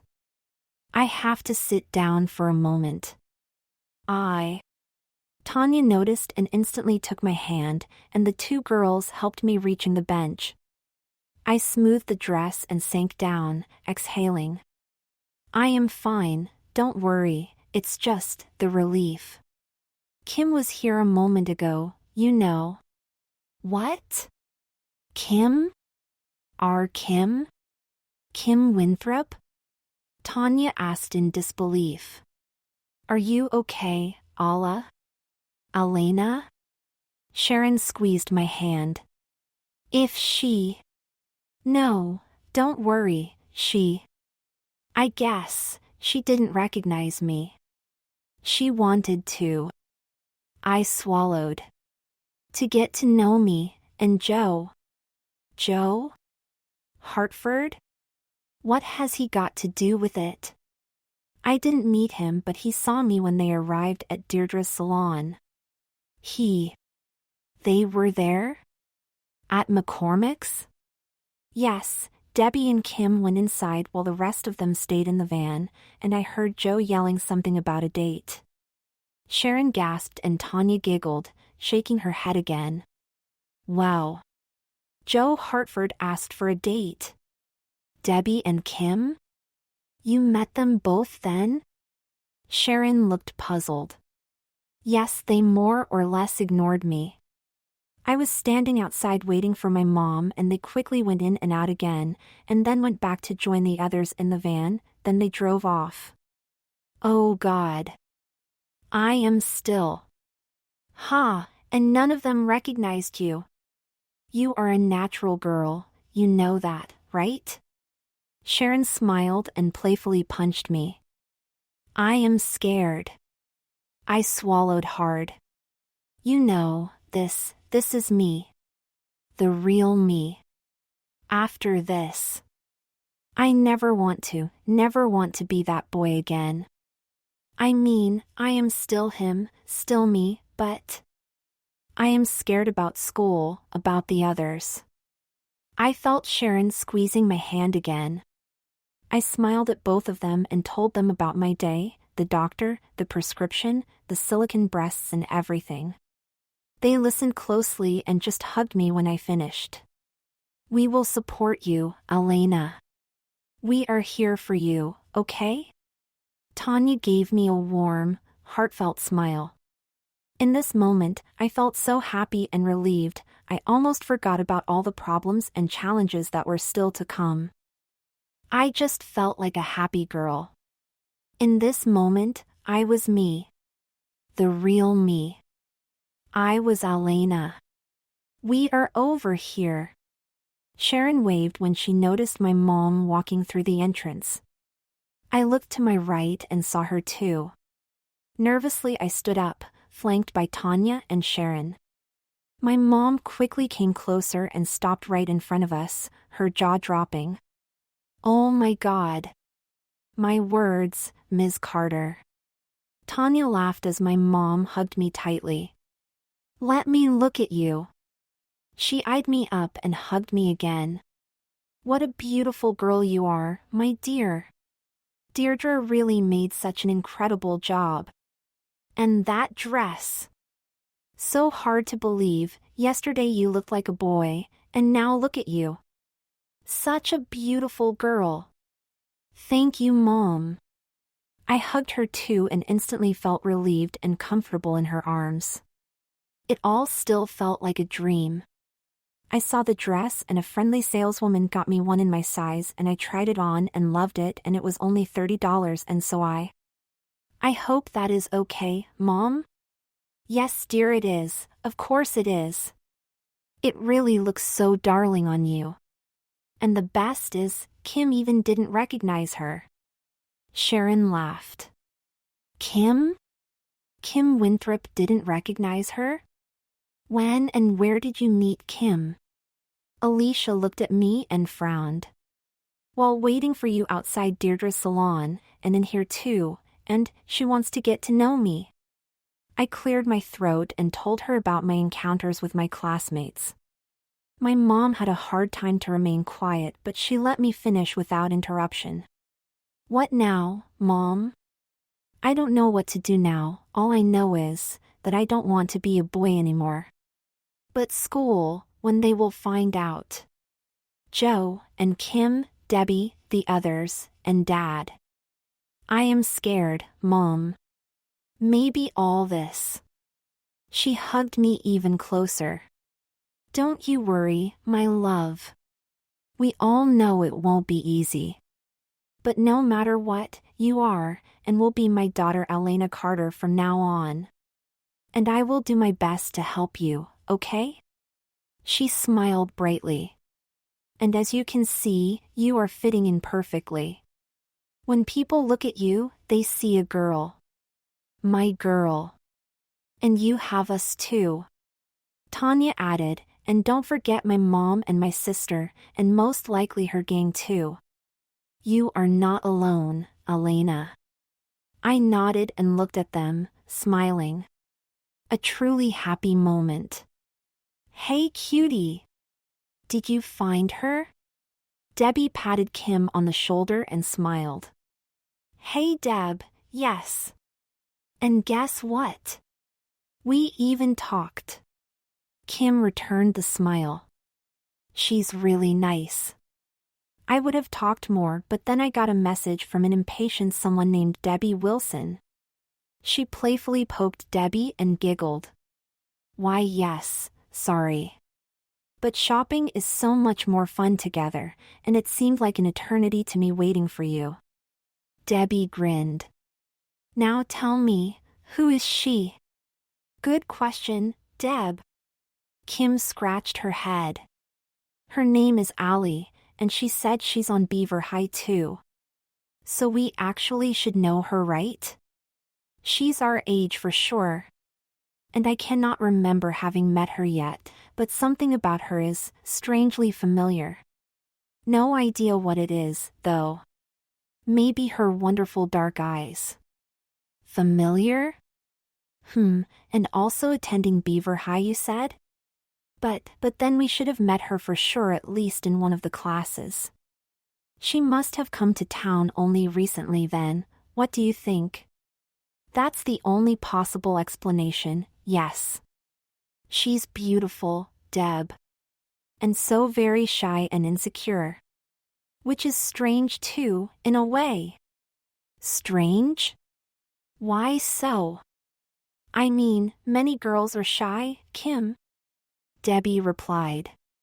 Yes, I know, but she appeared to be, not only shy. Insecure. Almost in panic when I started talking to her. Kim paused for a moment and nodded. Yes, that's it. Panicked.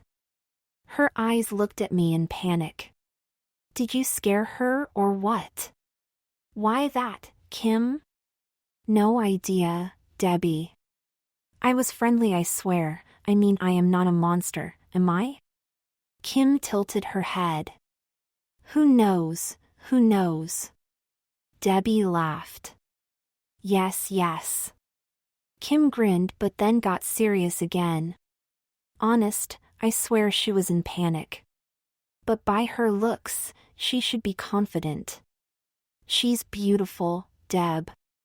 And she seemed to be very nice too, from what I can tell. We agreed to talk again, though, to get to know each other.